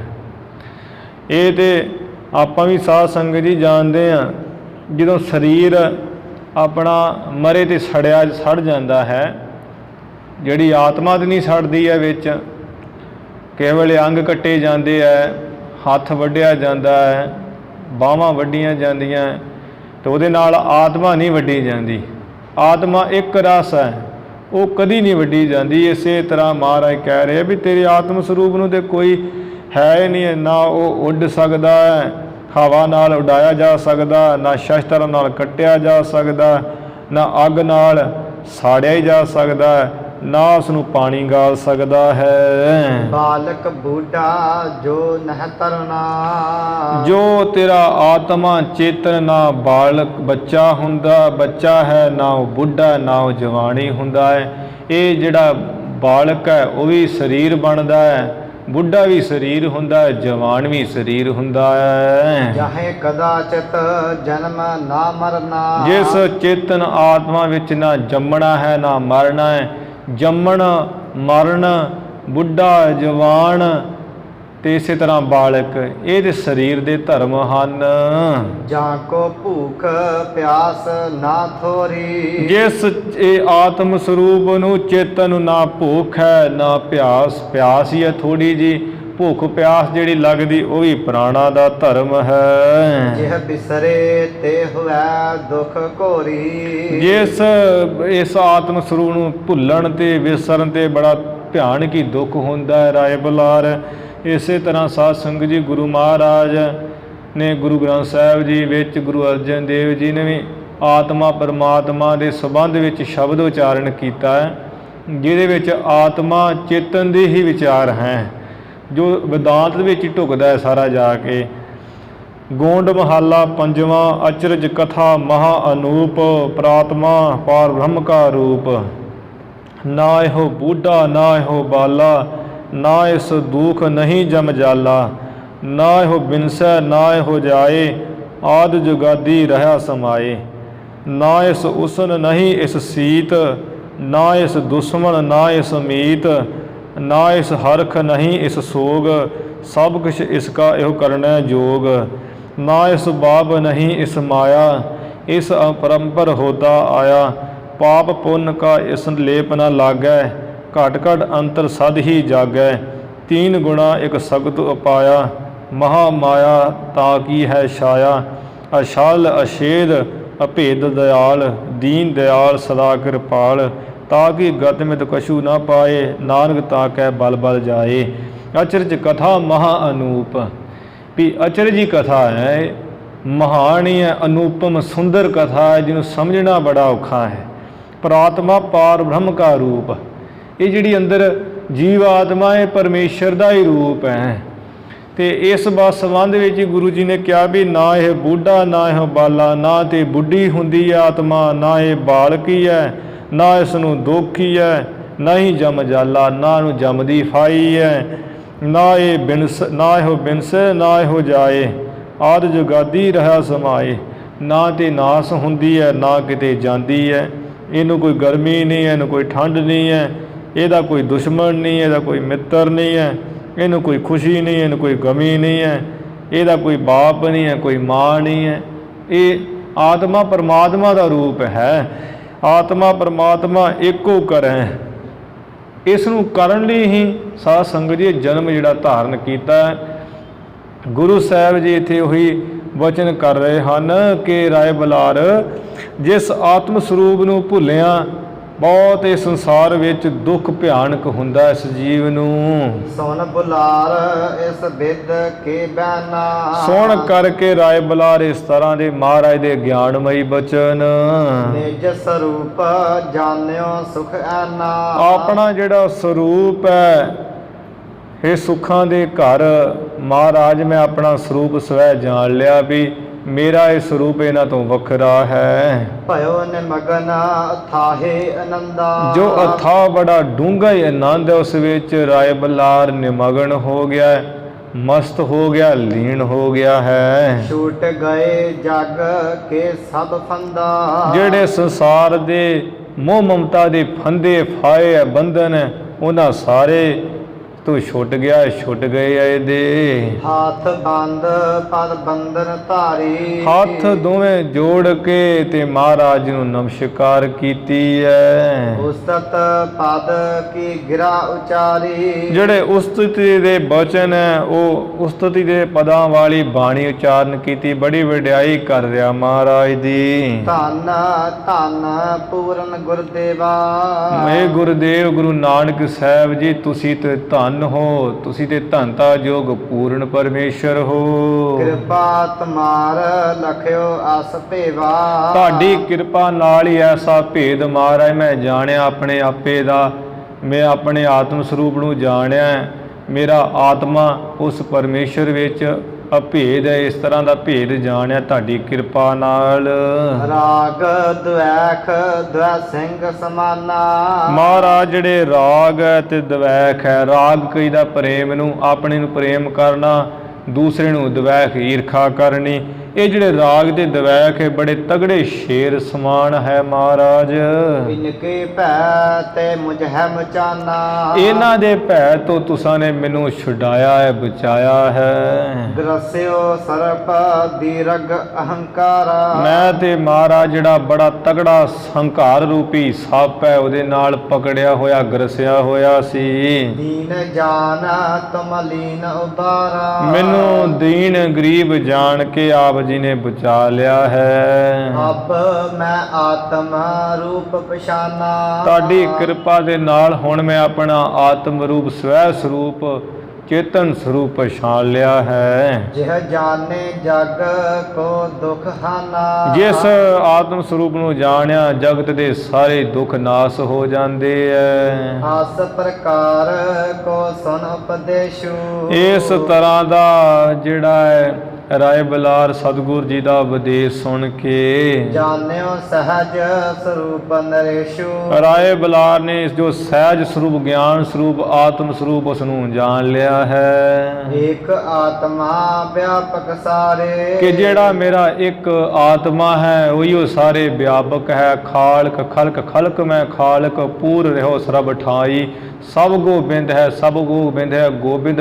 ਬਿਨ ਨਹੀਂ ਕੋਈ। ਤੋ ਭੇਦ ਸੋ ਦੂਰ ਨਿਵਾਰੇ, ਜਿਹੜਾ ਕੋਈ ਭੇਦ ਸੀ ਆਪਣੇ ਸਰੂਪ ਦਾ, ਆਤਮਾ ਪਰਮਾਤਮਾ ਦਾ ਕੋਈ ਵੱਖਰਾਪਣ ਦੇਖਦਾ ਸੀ, ਉਹ ਸਾਰਾ ਹੀ ਦੂਰ ਕਰ ਦਿੱਤਾ ਹੈ। ਕਰ ਬੁਲਾਰ ਕੋ ਭਰੋ ਨਿਹਾਲਾ, ਮਹਾਰਾਜ ਰਾਏ ਬਲਾਰ ਨੂੰ ਚੰਗੀ ਤਰ੍ਹਾਂ ਨਿਹਾਲ ਕਰਕੇ ਪੁਨ ਆਏ ਨਿਜ ਸਦਨ ਕਿਰਪਾਲਾ, ਮਹਾਰਾਜ ਦਿਆਲੂ ਕਿਰਪਾਲੂ ਆਪਣੇ ਘਰ ਵਿੱਚ ਆਏ ਹੈ। ਬਾਅਦ ਵਿੱਚ ਮਨਹਾ ਗਿਆਨ ਕੋ ਤਰਨ ਬਿਰਾਜਾ, ਸਤਿਗੁਰ ਜੀ ਤੇ ਐਸੇ ਮਾਨੋ ਵੀ ਜੋ ਬ੍ਰਹਮ ਗਿਆਨ ਦਾ ਸੂਰਜ ਹੀ ਬਿਰਾਜ ਰਿਹਾ, ਸਜ ਰਿਹਾ ਹੈ। ਜਿਹ ਕੇ ਦਰਸ਼ਨ ਕਲਮਲ ਭਾਜਾ, ਜਿਸ ਸਤਿਗੁਰ ਜੀ ਦੇ ਦਰਸ਼ਨਾਂ ਨਾਲ ਕਲਯੁਗ ਦੇ ਜਿਹੜੇ ਮੈਲ ਵਾਲੇ ਪਾਪ ਹੈ ਬੜੇ ਭਿਆਨਕ, ਉਹ ਭੱਜ ਜਾਂਦੇ, ਨਾਸ ਹੋ ਜਾਂਦੇ ਐ। ਕਿਤਕ ਦਿਵਸ ਇਸ ਭਾਂਤ ਬਿਤਾਏ, ਕੁਝ ਕੁ ਜਿਹੜੇ ਦਿਨ ਇਸੇ ਤਰ੍ਹਾਂ ਹੀ ਬਤਾਏ ਐ। ਸ਼ੁਭ ਮਗ ਦੇਨ ਜਗਤ ਕੋ ਆਏ, ਜੋ ਸਤਿਗੁਰੂ ਮਹਾਰਾਜ ਜਗਤ ਦੇ ਜੀਵਾਂ ਨੂੰ ਜੋ ਪ੍ਰੇਮ ਪਰਮੇਸ਼ਰ ਦੀ ਭਾਵ ਭਗਤੀ ਦਾ ਸ਼ੁਭ ਮਾਰਗ ਦੇਣ ਵਾਸਤੇ ਆਏ ਐ। ਕਮਲ ਬਦਨ ਇੱਕ ਦਿਨ ਨਿਜ ਸਦਨਾ, ਜੋ ਕਮਲ ਵਰਗਾ ਮੁਖ ਹੈ ਸਤਿਗੁਰੂ ਜੀ ਦਾ, ਇੱਕ ਦਿਨ ਦੀ ਗੱਲ ਹੈ ਕਿ ਆਪਣੇ ਘਰ ਕੋਡ ਸੈਨ ਕੀය ਦੁਖ ਨਿਕਦਨਾ, ਦੁੱਖਾਂ ਨੂੰ ਕੱਟਣ ਵਾਲੇ ਸਤਿਗੁਰੂ ਜੀ ਆਪਣੇ ਘਰ ਵਿੱਚ ਵਿਸ਼ਰਾਮ ਪਲੰਘ ਉੱਪਰ ਲੇਟੇ ਹੋਏ ਸੀ, ਵਿਸ਼ਰਾਮ ਕਰ ਰਹੇ ਸੀ, ਸੁੱਤੇ ਹੋਏ ਸਨ। ਇਹ ਸ਼ੇਨਾ ਅਸਨ ਹੋਤ ਭਾ ਪਿਆਰਾ, ਉਸ ਸਮੇਂ ਮਹਾਰਾਜ ਜੀ ਦੀ ਸ਼ਗਨ ਛਕਾਉਣ ਵਾਸਤੇ ਬੜਾ ਸੋਹਣਾ ਤਰ੍ਹਾਂ ਤਰ੍ਹਾਂ ਦਾ ਭੋਜਨ ਤਿਆਰ ਹੋ ਰਿਹਾ ਸੀ, ਸਵਾਦ ਸਰਸ ਨਾਨਾ ਪ੍ਰਕਾਰਾ, ਜੋ ਬਹੁਤ ਸਵਾਦੀ ਹੈ ਤੇ ਨਾਨਾ ਹੀ ਤਰ੍ਹਾਂ ਦਾ, ਬਹੁਤ ਤਰ੍ਹਾਂ ਦੇ ਭੋਜਨ। ਬਾਗਸ਼ਾਲ ਮਹਿ ਤ੍ਰਿਪਤਾ ਮਾਤਾ, ਮਾਤਾ ਤ੍ਰਿਪਤਾ ਜੀ ਆਪ ਰਸੋਈ ਦੇ ਵਿੱਚ ਵਿੰਜਨ ਕਰਵਾਏ ਤਿਹ ਤਾਤਾ, ਆਪਣੇ ਹਿਤ ਤਾਤਾ, ਇੱਥੇ ਪਾਠ ਸ਼ੁੱਧ ਹੈ, ਆਪਣੇ ਪੁੱਤਰ ਦੇ ਵਾਸਤੇ ਜਿਹੜੇ ਤਰ੍ਹਾਂ ਤਰ੍ਹਾਂ ਦੇ ਭੋਜਨ ਤਿਆਰ ਕਰਵਾਏ ਐ। ਇੱਕ ਦਾਸੀ ਸੋ ਨਿਕਟ ਬੁਲਾਈ, ਇੱਕ ਜਿਹੜੀ ਦਾਸੀ ਸੀ ਉਹ ਕੋਲ ਬੁਲਾਈ ਹੈ। ਕਈ ਥਾਵਾਂ ਤੇ ਲਿਖਿਆ ਹੋਇਆ ਕਿ ਮੰਤਰਾ, ਜਿਹੜੀ ਮੰਤਰਾ ਦਾਸੀ ਸੀ, ਤੇ ਡਾਕਟਰ ਵੀਰ ਸਿੰਘ ਜੀ ਨੇ ਇੱਥੇ ਲਿਖਿਆ ਕਿ ਤੁਲਸਾ ਦਾਸੀ ਸੀ। ਕੋਈ ਹੋਵੇ ਤੁਲਸਾ ਦਾਸੀ ਜਾਂ ਮੰਤਰਾ ਦਾਸੀ, ਉਹ ਮਾਤਾ ਜੀ ਨੇ ਬੁਲਾਇਆ ਕਿ ਇਹ ਮੰਤਰਾ ਦਾਸੀ ਜਾਂ ਤੁਲਸਾ ਦਾਸੀ ਤੂੰ ਕਿੱਥੇ ਹੈ? ਆ ਸਾਡੇ ਕੋਲ ਆ ਬੁਲਾਇਆ ਹੈ। ਕਹਾ ਕੇ ਸੁਤ ਕੋ ਆਨ ਜਗਾਈ, ਕਿਹਾ ਹੈ ਕਿ ਤੁਲਸਾ ਦਾਸੀ ਜਾਂ ਮੰਤਰਾ ਦਾਸੀ ਜਾਓ ਸਾਡੇ ਸੁਪੁੱਤਰ ਜਿੱਥੇ ਸੁੱਤੇ ਹੋਏ ਹੈ, ਬਿਰਾਜਮਾਨ ਹਨ ਪਲੰਘ ਉੱਪਰ, ਉਹਨਾਂ ਨੂੰ ਜਗਾ ਕੇ ਇੱਥੇ ਸਾਡੇ ਕੋਲ ਲੈ ਕੇ ਆ। ਸੀਤਲ ਹੋਏ ਨਾ ਜਾਏ ਆਹਾਰਾ, ਜੋ ਭੋਜਨ ਉਹਨਾਂ ਦੇ ਛਕਣ ਵਾਸਤੇ ਤਿਆਰ ਕੀਤਾ ਕਿਤੇ ਉਹ ਭੋਜਨ ਠੰਡਾ ਨਾ ਹੋ ਜਾਏ। ਜਾਵਹ ਆਨ ਅਨੇਕ ਪਰ ਜੇ ਵਹ ਆਨ ਅਨੇਕ ਪ੍ਰਕਾਰਾ, ਜੋ ਅਨੇਕਾਂ ਤਰ੍ਹਾਂ ਦਾ ਭੋਜਨ ਤਿਆਰ ਕੀਤਾ ਆਣ ਕੇ ਛਕ ਲੈਣ। ਤਬ ਗਵਨੀ ਤਬ ਗਵਨੀ ਦਾਸੀ ਸੁਨ ਬੈਨਾ। ਤਦੋਂ ਇਹ ਤੁਲਸਾ ਦਾਸੀ ਜਾਂ ਮੰਤਰਾ ਦਾਸੀ ਸੁਣ ਕੇ ਬਚਨ ਚਲੀ ਗਈ ਹੈ। ਪਹੁੰਚੀ ਜਹ ਸੈਨੇ ਗੁਣ ਐਨਾ। ਜਿੱਥੇ ਗੁਣਾਂ ਦੇ ਘਰ ਸਤਿਗੁਰੂ ਮਹਾਰਾਜ ਲੇਟੇ ਸਨ, ਸੁੱਤੇ ਸੀ, ਸਮਾਧੀ ਵਿੱਚ ਲੀਨ, ਉੱਥੇ ਜਾ ਪਹੁੰਚੀ ਹੈ। ਹਿਰਦੇ ਜਗਾਵਨਾ ਕੀ ਅਬਲਾਖਾ। ਹਿਰਦੇ ਵਿੱਚ ਵੀ ਮਹਾਰਾਜ ਜੀ ਨੂੰ ਮੈਂ ਜਗਾ ਦੇਵਾਂ, ਜਗਾਉਣ ਦੀ ਜਿਹੜੀ ਇੱਛਾ ਹੈ। ਸਮਤਵਾਨ ਥੀ ਬਚਨ ਨਾ ਭਾਖਾ। ਇਹ ਬੜੀ ਤੁਲਸਾ ਦਾਸੀ ਬੜੀ ਸ੍ਰੇਸ਼ਟ ਮੱਤ ਵਾਲੀ ਸੀ, ਬੁੱਧੀ ਵਾਲੀ ਸੀ, ਜਿਹਦੇ ਕਰਕੇ ਵੀ ਮੈਂ ਜਗਾ ਹੀ ਦੇਵਾਂ। ਮਹਾਰਾਜ ਨੂੰ ਬਚਨ ਕਹਿ ਕੇ, ਆਵਾਜ਼ ਦੇ ਕੇ, ਤੇ ਬਚਨ ਨਹੀਂ ਕਿਹਾ ਵੀ ਕੀ ਕਵਾਂ ਸਤਿਗੁਰਾਂ ਨੂੰ। ਰਹਿਰ ਚੀਰ ਤੇ ਚਰਨ ਸੁਹਾਵਾ। ਕਿਉਂਕਿ ਤੁਲਸਾ ਦਾਸੀ ਨੇ ਸਭ ਦੇਖਿਆ ਹੋਇਆ ਸੀ ਕਿ ਮਹਾਰਾਜ ਦੀ ਮਹਿਮਾ ਮਾਣ ਹੈ, ਕਿੰਨੇ ਕੌਤਕ ਕਰਦੇ ਹੈ। ਰਾਏ ਬੁਲਾਰ ਵਰਗੇ ਵੀ ਗੁਰੂ ਸਾਹਿਬ ਦੇ ਚਰਨੀ ਢਹਿ ਢਹਿ ਪੈਂਦੇ ਹੈ, ਜਿਸ ਕਰਕੇ ਇਹ ਸ੍ਰੇਸ਼ਟ ਮੱਤ ਵਾਲੀ ਸੀ। ਕੁਝ ਬਚਨ ਨਹੀਂ ਕਿਹਾ ਵੀ ਗੁਰੂ ਮਹਾਰਾਜ ਦੇ ਪਰਮੇਸ਼ਰ ਰੂਪ ਹੈ, ਮੈਂ ਇਹਨਾਂ ਨੂੰ ਕਿਸ ਤਰ੍ਹਾਂ ਆਵਾਜ਼ ਮਾਰਾਂ, ਕੀ ਕਹਾਂ। ਜਿਸ ਵਕਤ ਗੁਰੂ ਸਾਹਿਬ ਜੀ ਪਲੰਘ ਉੱਪਰ ਬਿਰਾਜਮਾਨ ਸਨ, ਲੇਟੇ ਹੋਏ ਸੀ, ਉੱਪਰ ਚਾਦਰਾ ਜਿਹਾ ਲਿਆ ਹੋਇਆ ਸੀ ਬੜਾ ਸੋਹਣਾ। ਉਸ ਚਾਦਰੇ ਦੇ ਵਿੱਚ ਬਾਹਰ ਹੀ ਇੱਕ ਗੁਰੂ ਜੀ ਦਾ ਜਿਹੜਾ ਚਰਨ ਸੋਭਨੀਕ ਬਾਹਰ ਹੀ ਰਹਿ ਗਿਆ ਸੀ, ਭਾਵ ਉਹ ਦਿਖ ਰਿਹਾ ਸੀ। ਤਿਹ ਪਰਸਨ ਹਿਤ ਮਨ ਲਲਚਾਵਾ। ਮਨ ਵਿੱਚ ਚਾਹਨਾ ਹੋਈ ਹੈ, ਇੱਛਾ ਹੋਈ ਹੈ ਵੀ ਗੁਰੂ ਸਾਹਿਬ ਜੀ ਦਾ ਜਿਹੜਾ ਚਰਨ ਬਾਹਰ ਹੈ ਉਸ ਨੂੰ ਮੈਂ ਛੂਵਾਂ, ਰਸਨਾ ਨਾਲ ਚਟਣਾ ਕਰਾਂ। ਪਰਮ ਪ੍ਰੇਮ ਜਾਗਿਓ ਮਨ ਮਾਹੀ। ਬਹੁਤ ਮਹਾਨ ਪ੍ਰੇਮੀ ਇਸ ਦਾਸੀ ਦੇ ਮਨ ਵਿੱਚ ਜਾਗਿਆ ਹੈ। ਚਰਨ ਹਾਥ ਸਹਾਇਓ ਨਾਹੀ। ਇੰਨੀ ਹਿੰਮਤ ਨਹੀਂ ਪਈ ਕਿ ਮੈਂ ਆਪਣਾ ਹੱਥ ਨਾਲ ਗੁਰੂ ਜੀ ਦੇ ਚਰਨ ਨੂੰ ਛੂਹ ਲਵਾਂ ਤੇ ਹਲੂਣਾ ਜਿਹਾ ਦੇ ਕੇ ਕਹਾਂ ਵੀ ਸਤਿਗੁਰੂ ਜੀ ਉੱਠੋ। ਇਹ ਵੀ ਨਹੀਂ ਕਿਹਾ ਹੈ। ਜਿਹੜਾ ਗੁਰੂ ਸਾਹਿਬ ਦੇ ਚਰਨ ਹੈ ਉਹਨਾਂ ਨੂੰ ਆਪਣਾ ਹੱਥ ਵੀ ਨਹੀਂ ਛੁਹਾਇਆ, ਹੱਥ ਵੀ ਨਹੀਂ ਲਾਇਆ। ਰਸਨਾ ਸੰਗ ਸੋ ਚਾਟਨ ਲਾਗੀ। ਸਗੋਂ ਇੰਨਾ ਪ੍ਰੇਮ ਜਾਗਿਆ ਵੀ ਆਪਣੀ ਜਿਹੜੀ ਜੀਭ ਰਸਨਾ ਨਾਲ ਹੈ, ਜੋ ਗੁਰੂ ਸਾਹਿਬ ਦਾ ਉਹ ਚਰਨ ਬਾਹਰ ਚਾਦਰ ਤੋਂ ਪਲੰਘ ਉੱਪਰ, ਉਹ ਰਸਨਾ ਨਾਲ ਚਰਨ ਨੂੰ ਚੱਟਣ ਲੱਗੀ ਹੈ। ਦਾਈ ਤੁਲਸਾ ਜਗ ਮੈਂ ਵਡਭਾਗਨ ਅਨੁਰਾਗੀ। ਜੋ ਰਾਏ ਤੁਲਸਾ ਦਾਸੀ ਸੰਸਾਰ ਦੇ ਵਿੱਚ ਵੱਡਿਆਂ ਭਾਗਾਂ ਵਾਲੀ ਹੈ, ਬੜੀ ਪ੍ਰੇਮ ਵਾਲੀ ਹੈ। ਕੀਨ ਸਪਰਸ਼ਨ ਰਸਨਾ ਜਪਹੀ। ਜਦੋਂ ਹੀ ਇਹਨੇ ਕਹਿੰਦੇ ਆਪਣੀ ਰਸਨਾ ਨਾਲ ਗੁਰੂ ਸਾਹਿਬ ਦਾ ਚਰਨ ਸਪਰਸ਼ਣਾ ਕੀਤਾ ਹੈ, ਚਟਣਾ ਸ਼ੁਰੂ ਕੀਤਾ ਹੈ। ਤੀਨਾ ਲੋਕ ਕੀ ਸੁਧ ਪੀ ਤਬਹੀ। ਉਸੇ ਵੇਲੇ ਤਿੰਨਾਂ ਲੋਕਾਂ ਦੀ ਇਹਨੂੰ ਖਬਰਸਾਰ ਹੋ ਗਈ ਹੈ ਵੀ ਤਿੰਨਾਂ ਲੋਕਾਂ ਵਿੱਚ ਕਿੱਥੇ ਕਿੱਥੇ ਕੀ ਹੋ ਰਿਹਾ ਹੈ। ਗ੍ਰਾਮ ਨਗਰ ਕਾਨਨ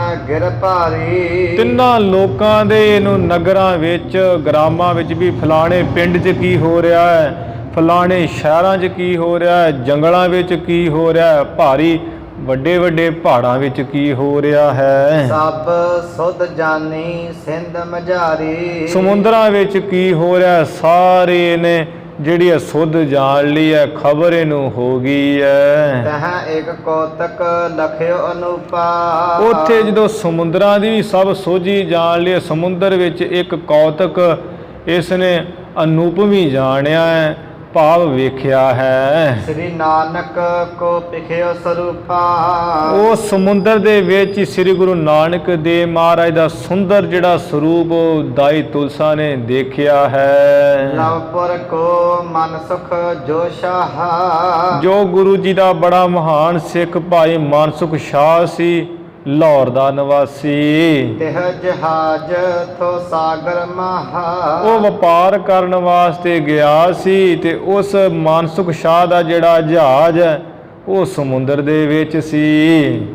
ਤਾਂ ਕੋ ਵਿਗਨ ਹੋਨ ਕੱਛ ਲਾਗਾ। ਉਸ ਵਕਤ ਇਹ ਮਨਸੁਖ ਸ਼ਾਹ ਦੇ ਜਹਾਜ਼ ਨੂੰ ਕੁਝ ਵਿਗਣ ਜਿਹਾ ਹੋ ਲੱਗਾ ਹੈ, ਭਾਵ ਰੁਕਣ ਜਿਹਾ ਲੱਗਾ ਸਮੁੰਦਰ ਵਿੱਚ। ਸਿਮਰਨ ਸ੍ਰੀ ਨਾਨਕ ਅਨੁਰਾਗਾ। ਜਦੋਂ ਇਹਦਾ ਜਹਾਜ਼ ਰੁਕਣ ਲੱਗਾ ਹੈ ਤੇ ਇਹ ਜਿਹੜਾ ਮਨਸੁਖ ਸ਼ਾਹ ਹੈ ਸਤਿਗੁਰੂ ਨਾਨਕ ਦੇ ਮਨ ਪ੍ਰੇਮੀ ਪਿਆਰਾ ਹੋ ਕੇ ਸਿਮਰਨ ਕਰ ਲੱਗਾ, ਯਾਦ ਕਰ ਲੱਗਾ ਹੈ। हे प्रभ दीन बंद गुरु पूरना। हे ਪ੍ਰਭੂ ਸਰੂਪ ਗੁਰੂ ਨਾਨਕ ਸਾਹਿਬ ਮਹਾਰਾਜ ਗਰੀਬਾਂ ਦੇ ਬੰਧੂ ਰਿਸ਼ਤੇਦਾਰ ਪੂਰਨ ਗੁਰੂ ਜੀ। करहो सहाय आन मम तूरना।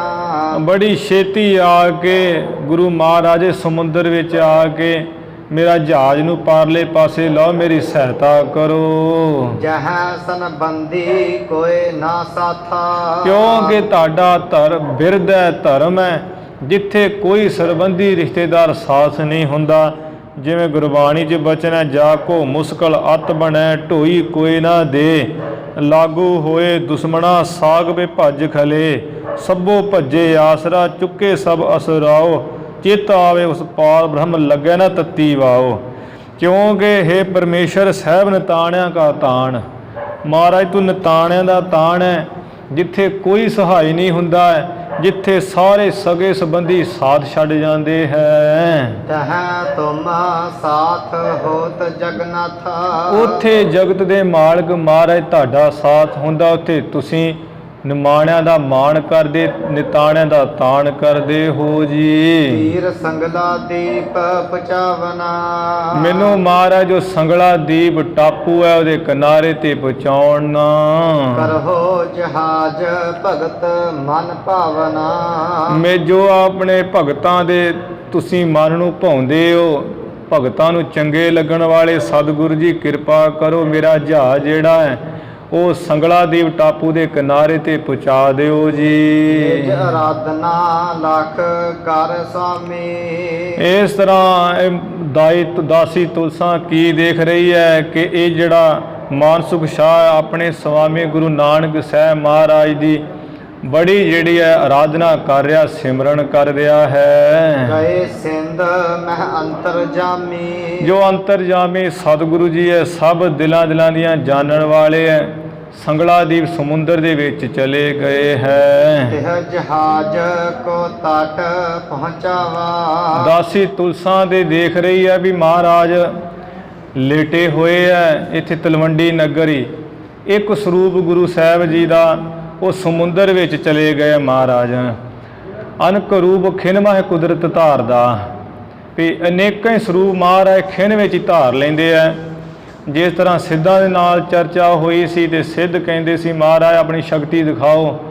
ਪਹਿਲਾਂ ਉਹਨਾਂ ਆਪਣੀ ਸ਼ਕਤੀ ਦਿਖਾਈ, ਫਿਰ ਗੁਰੂ ਸਾਹਿਬ ਮਹਾਰਾਜ ਜੀ ਨੇ ਜਦੋਂ ਉਹ ਲੁਕ ਗਏ ਆ ਵੱਖੋ ਵੱਖਰੇ ਰੂਪਾਂ ਵਿੱਚ, ਤੇ ਗੁਰੂ ਸਾਹਿਬ ਜੀ ਨੇ ਅਨੇਕਾਂ ਹੀ ਸਰੂਪ ਧਾਰਨ ਕਰ ਲਏ। ਸਾਰਿਆਂ ਸਿੱਧਾਂ ਨੂੰ ਕੰਨਾਂ ਤੋਂ ਫੜ ਫੜ ਕੇ ਲਿਆਂਦਾ। ਫਿਰ ਉਹ ਸਾਰੇ ਸਿੱਧ ਜਿਹੜੇ ਹੱਥ ਜੋੜ ਕੇ ਖੜ ਗਏ, ਮਹਾਰਾਜ ਸਾਡੇ ਕੋਲ ਭੁੱਲ ਹੋ ਗਈ, ਆਪ ਤੇ ਮਹਾਨ ਹੋ। ਇਸੇ ਤਰ੍ਹਾਂ ਛੇਵੇਂ ਪਾਤਸ਼ਾਹ ਮਹਾਰਾਜ ਵੀ ਜਦੋਂ ਭਾਈ ਕੀ ਡਰੌਲੇ ਉੱਥੇ ਸੁੰਦਰ ਪਲੰਗ ਤੇ ਬਿਰਾਜਮਾਨ ਹੈ, ਇੱਧਰ ਜੋ ਹੈ ਬੀਬੀ ਰਾਮੋ ਉਹ ਪੱਖਾ ਚੱਲ ਰਹੀ ਹੈ, ਤੇ ਉਧਰ ਗੁਰੂ ਮਹਾਰਾਜ ਇੱਕ ਸਰੂਪ ਭਾਈ ਕੀ ਡਰੌਲੀ ਹੈ, ਇੱਕ ਸਰੂਪ ਗੁਰੂ ਸਾਹਿਬ ਜੀ ਦਾ ਅਰਬ ਦੇਸ਼ ਵਿੱਚ ਪਠਾਨ ਨੂੰ ਦਰਸ਼ਨ ਦੇ ਰਹੇ ਹੈ। ਇਸੇ ਤਰ੍ਹਾਂ ਗੁਰੂ ਤੇਗ ਬਹਾਦਰ ਮਹਾਰਾਜ ਇੱਕ ਪਾਸੇ ਭੌਰਾ ਸਾਹਿਬ ਵਿੱਚ ਬਕਾਲਾ ਸਾਹਿਬ ਬੈਠੇ ਹੋਏ ਹੈ, ਇੱਕ ਪਾਸੇ ਮੱਖਣ ਸ਼ਾਹ ਲੁਬਾਣੇ ਦਾ ਮਹਾਰਾਜ ਜਹਾਜ਼ ਬੰਨੇ ਲਾ ਰਹੇ ਹੈ। ਅਨਕ ਰੂਪ ਖਿਨਵਾ ਹੈ ਕੁਦਰਤ ਧਾਰਦਾ। ਜਿਵੇਂ ਦਸਵੇਂ ਪਾਤਸ਼ਾਹ ਮਹਾਰਾਜ ਬਚਨ ਕਰਦੇ ਹੈ, ਅਨੇਕ ਹੈ ਫਿਰ ਏਕ ਹੈ। ਉਹ ਪਰਮੇਸ਼ਰ ਇੱਕ ਵੀ ਹੈ ਤੇ ਅਨੇਕਾਂ ਸਰੂਪ ਵੀ ਧਾਰਨ ਕਰ ਲੈਂਦਾ ਹੈ। ਤਰ੍ਹਾਂ ਤਰ੍ਹਾਂ ਦੀ ਉਸ ਮਾਲਕ ਦੀ ਸ੍ਰਿਸ਼ਟੀ ਹੈ। ਇੱਥੇ ਮਹਾਰਾਜ ਇਸੇ ਤਰ੍ਹਾਂ ਹੀ ਇੱਕ ਸਰੂਪ ਤੇ ਹੈ ਦਾਸੀ ਤੁਲਸਾਂ ਦੇ ਪਾਸ, ਜਿੱਥੇ ਉਹ ਰਸਨਾ ਨਾਲ ਚੱਟ ਰਹੀ ਹੈ ਗੁਰੂ ਜੀ ਦਾ ਚਰਨ। ਇੱਕ ਸਰੂਪ ਵਿੱਚ ਗੁਰੂ ਮਹਾਰਾਜ ਸਮੁੰਦਰ ਵਿੱਚ ਚਲੇ ਗਏ ਹੈ। ਫਿਰ ਉੱਥੇ ਜਾ ਕੇ ਤਿਹ ਜਹਾਜ਼ ਕੇ ਕੋ ਤੱਟ ਪਹੁੰਚਾਵਾ, ਜਿਹੜਾ ਇਹ ਮਾਨਸੁਖ ਸ਼ਾਹ ਹੈ ਉਹਦਾ ਜਹਾਜ਼ ਸੰਗਲਾ ਦੀਪ ਟਾਪੂ ਦੇ ਕਿਨਾਰੇ ਪਹੁੰਚਾ ਦਿੱਤਾ ਹੈ। ਮਨ ਸੁਖ ਦੇਖ ਹਿਰਦੇ ਸੁਖ ਪਾਵਾ। ਜਦੋਂ ਮਾਨਸੁਖ ਸ਼ਾਹ ਨੇ ਦੇਖਿਆ ਵੀ ਮੇਰਾ ਜਹਾਜ਼ ਕਿਨਾਰੇ ਤੇ ਲੱਗ ਗਿਆ ਹੈ, ਦੇਖ ਕੇ ਹਿਰਦੇ ਵਿੱਚ ਬਹੁਤ ਸੁਖ ਪਾਇਆ ਹੈ। ਦਾਸੀ ਸਭ ਬਿਲੋਕ ਬਿਰਤਾਂਤਾ। ਇੱਧਰ ਤੁਲਸਾ ਦਾਸੀ ਮਹਾਰਾਜ ਜੀ ਦਾ ਸਾਰਾ ਇਹ ਪ੍ਰਸੰਗ ਦੇਖ ਕੇ, ਸਭ ਤਰ੍ਹਾਂ ਨਾਲ ਹੀ ਦੇਖ ਕੇ ਕਿ ਮਹਾਰਾਜ ਤੇ ਮਾਨਸੁਖ ਸ਼ਾਹ ਦਾ ਜਹਾਜ਼ ਬੰਨੇ ਲਾਉਣ ਗਏ ਸੀ। ਗਈ ਤਬ ਹੈ ਜਹਾਂ ਥੀ ਗੁਰ ਮਾਤਾ। ਜਿੱਥੇ ਗੁਰੂ ਸਾਹਿਬ ਜੀ ਦੇ ਮਾਤਾ ਤ੍ਰਿਪਤਾ ਦੇਵੀ ਜੀ ਸਨ ਉੱਥੇ ਚਲੀ ਗਈ ਹੈ ਦੁਲਸਾ ਦਾਸੀ। ਕਹਿਓ ਜਾਏ ਮੈਂ ਕੀ ਨਾ ਜਗਾਵਨਾ। ਜਾ ਕੇ ਕਿਹਾ ਮਾਤਾ ਜੀ ਮੈਂ ਮਹਾਰਾਜ ਜੀ ਨੂੰ ਜਗਾਉਣਾ ਨਹੀਂ ਕੀਤਾ ਹੈ। ਸੋ ਤੋ ਕਰਹਿ ਜਹਾਜ਼ ਲੰਘਾਵਨਾ।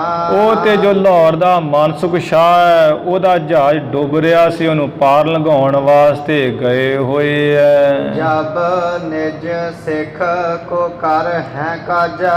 ਮਾਤਾ ਜੀ ਜਿਸ ਵਕਤ ਮਹਾਰਾਜ ਆਪਣੇ ਸਿੱਖ ਦਾ ਕੰਮ ਕਰ ਲੈਣਗੇ, ਕਾਜ ਕਰ ਲੈਣਗੇ, ਸਮੁੰਦਰ ਤੋਂ ਜਹਾਜ਼ ਪਾਰ ਲਾ ਦੇਣਗੇ। ਦੇ ਸਮੁੰਦਰ ਨਾ ਲੰਘਾਏ ਜਹਾਜ਼ਾ। ਜਦੋਂ ਜਹਾਜ਼ ਨੂੰ ਸਮੁੰਦਰ ਤੋਂ ਪਾਰ ਲੰਘਾ ਦੇਣਗੇ, ਕਿਨਾਰੇ ਤੇ ਲਾ ਦੇਣਗੇ, ਤਬ ਮੈਂ ਆਨੋ ਤਿਨਹਿ ਜਗਾਈ। ਤਦੋਂ ਮੈਂ ਜਾ ਕਰਕੇ ਉਹਨਾਂ ਨੂੰ ਜਗਾਵਾਂਗੀ ਤੇ ਲੈ ਕੇ ਆ ਜਾਵਾਂਗੀ। ਕਹੋ ਸਾਚ ਬਚ ਕੂਰ ਨਾਰਾਈ। ਮਾਤਾ ਜੀ ਮੈਂ 16 ਨੇ ਸੱਚੇ ਬਚਨ ਕਹਿ ਰਹੀ, ਇਹਦੇ ਵਿੱਚ ਤੇ ਰਾਈ ਮਾਤਰ ਵੀ ਝੂਠ ਨਹੀਂ ਹੈ। ਸੁਣ ਤ੍ਰਿਪਤਾ ਰਿਸ ਕਛ ਕਹਿ ਬੈਨਾ।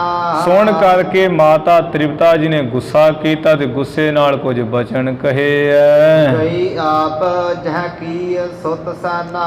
ਜਿੱਥੇ ਮਹਾਰਾਜ ਸੋਹਣੇ ਪਲੰਗ ਤੇ ਬਰਾਜਣਾ ਕੀਤਾ ਸੌ ਰਹੇ ਐ, ਉੱਥੇ ਮਾਤਾ ਆਪ ਗਏ ਹੈ। ਤਿਨਹਿ ਜਗਾਏ ਅਚਾਏ ਅਹਾਰਾ। ਹਲੋਣਾ ਜਾਂ ਦਿੱਤਾ ਹੈ, ਗੁੱਸੇ ਵਿੱਚ ਜਾ ਕੇ ਜਗਾ ਕੇ ਤੇ ਗੁਰੂ ਸਾਹਿਬ ਜੀ ਨੂੰ ਭੋਜਨ ਛਕਾਇਆ ਹੈ। ਪਾਛੇ ਤੇ ਮੁਖ ਬਚਨ ਉਚਾਰਾ। ਭੋਜਨ ਛਕਾਉਣ ਤੋਂ ਪਿੱਛੋਂ ਫਿਰ ਮਾਤਾ ਜੀ ਨੇ ਇਸ ਤਰ੍ਹਾਂ ਦਾ ਬਚਨ ਵੀ ਕਿਹਾ ਹੈ। ਸੁਨਹਾ ਪੁੱਤਰ ਲੱਖ ਦਸ਼ਾ ਤੁਮਾਰੀ। ਇਹ ਪੁੱਤਰ ਗੁਰੂ ਨਾਨਕ ਸਾਹਿਬ ਜੀ ਸੁਣੋ ਸਾਡਾ ਬਚਨ। ਤੁਹਾਡੀ ਇਸ ਤਰ੍ਹਾਂ ਦੀ ਦਸ਼ਾ ਦੇਖ ਕੇ ਦੀਵਾਨੀ ਮਸਤਾਨੀ ਜੀ ਕਿ ਤੁਸੀਂ ਲੰਮੀਆਂ ਤਾਣ ਕੇ ਲੇਟੇ ਰਹਿੰਦੇ ਹੋ। ਦਾਸੀ ਭੀ ਮੁਝ ਹਸੀ ਉਚਾਰੀ। ਚਲੋ ਆ ਗਵਾਂਡੀਆਂ ਨੇ ਤੇ ਮਖੌਲ ਠੱਠੇ ਕਰਨੇ।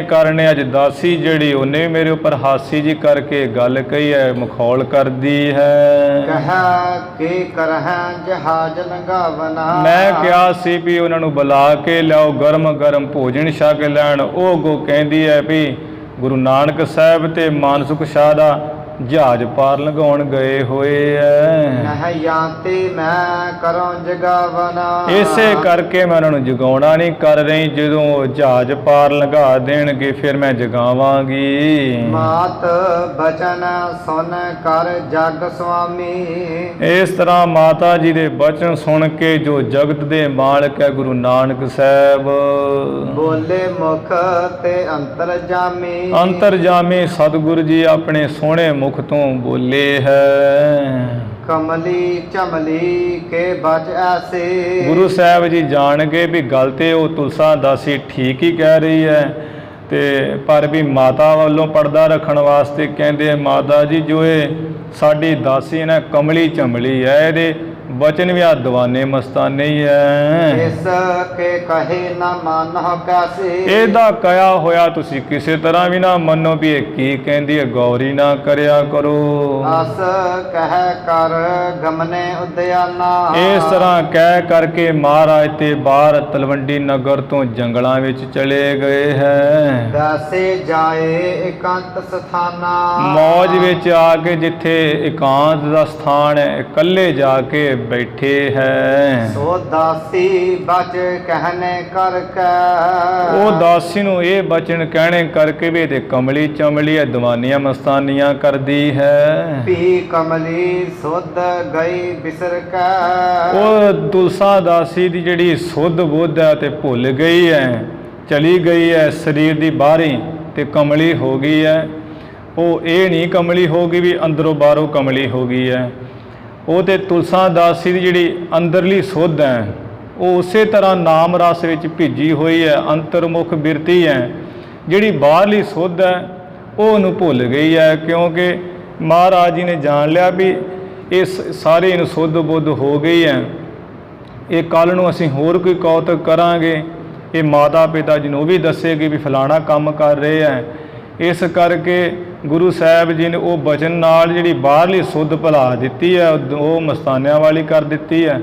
ਅੰਦਰਲੀ ਜਿਹੜੀ ਮੁੱਖ ਬਿਰਤੀ ਹੈ ਉਹ ਤੇ ਨਾਮ ਰਸ ਵਿੱਚ ਹੀ ਭਿੱਜੀ ਹੋਈ ਹੈ। ਕਿਉਂਕਿ ਜੇ ਤੁਲਸਾ ਦਾਸੀ ਅੰਦਰੋਂ ਬਾਹਰੋਂ ਹੀ ਕਮਲੀ ਹੋ ਜਾਂਦੀ ਤੇ ਫਿਰ ਉਹ ਮੁਕਤ ਨਾ ਹੋ ਸਕਦੀ। ਤੇ ਜਿਨ੍ਹਾਂ ਦੀ ਹੁਣ ਅੰਤਰਮੁਖ ਬਿਰਤੀ ਹੈ, ਐਸੇ ਦੇ ਕਈ ਮਹਾਂਪੁਰਸ਼ ਹੈ, ਐਸੇ ਗਿਆਨੀ ਤਦ ਬੇਤੇ ਹੈ ਜਿਹੜੇ ਬਾਹਰ ਤੁਰੇ ਫਿਰਦੇ ਆ, ਲੋਕ ਉਹਨਾਂ ਨੂੰ ਵੇਖ ਕੇ ਕਹਿ ਕੇ ਦਿੰਦੇ ਵੀ ਪਾਟੇ ਕੱਪੜੇ ਪਾਇਆ ਸੰਤ ਹੈ ਤੇ ਕਮਲਾ ਇਕੱਠਾ ਹੋਇਆ ਹੈ, ਪਰ ਅਸਲ ਵਿੱਚ ਉਹ ਕਮਲਾ ਨਹੀਂ ਹੁੰਦਾ। ਜਿਨ੍ਹਾਂ ਦੀ ਪਰਮੇਸ਼ਰ ਨਾਮ ਨਾਲ ਬਿਰਤੀ ਲੱਗੀ ਹੈ ਉਹਨਾਂ ਨੂੰ ਬਾਹਰੀ ਲਿਬਾਸ ਦੀ ਕੋਈ ਜ਼ਰੂਰਤ ਨਹੀਂ ਹੈ, ਉਹਨਾਂ ਨੂੰ ਬਾਹਰੀ ਕੋਈ ਪਹਿਰਾਵੇ ਦੀ ਜ਼ਰੂਰਤ ਨਹੀਂ ਹੈ। ਇਹ ਤੇ ਜਿਹੜੇ ਕੋਈ ਬਾਹਰੀ ਨੇਤਰਾਂ ਦੇ ਨਾਲ ਜੁੜੇ ਹੋਏ ਰੰਗ ਰੂਪ ਨਾਲ ਉਹਨਾਂ ਵਾਸਤੇ ਚੀਜ਼ਾਂ ਹੈ।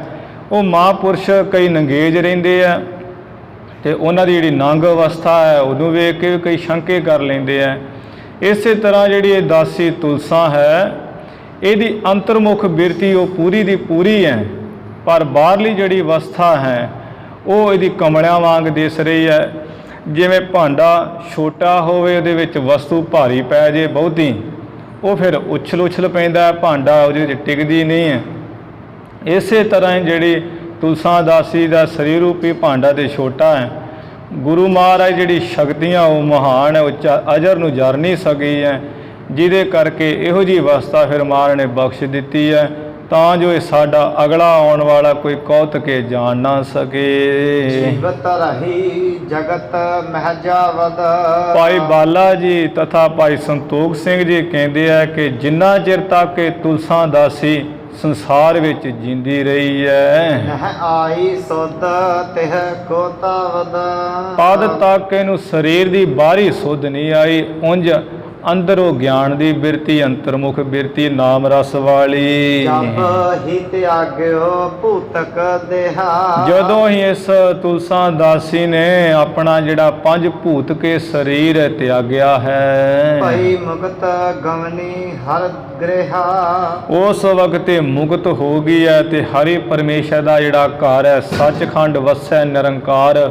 ਬੇਗਮਪੁਰਾ ਸ਼ਹਿਰ ਕੋ ਨਾਓ, ਦੁਖ ਅੰਦੋਹ ਨਹੀਂ ਤੇ ਠਾਓ। ਸੱਚਖੰਡ ਵਸੈ ਨਿਰੰਕਾਰ, ਜਿੱਥੇ ਸੋਦਰ ਤੇਰਾ ਕਿਹਾ ਸੋ ਘਰ ਕਿਹਾ, ਜਿਤਬੈ ਸਰਬ ਸੰਭਾਲੇ। ਇਸ ਸਥਾਨ ਤੇ ਮਾਤਾ ਤੁਲਸਾ ਦਾਸੀ ਜੀ ਪਹੁੰਚ ਗਈ ਹੈ।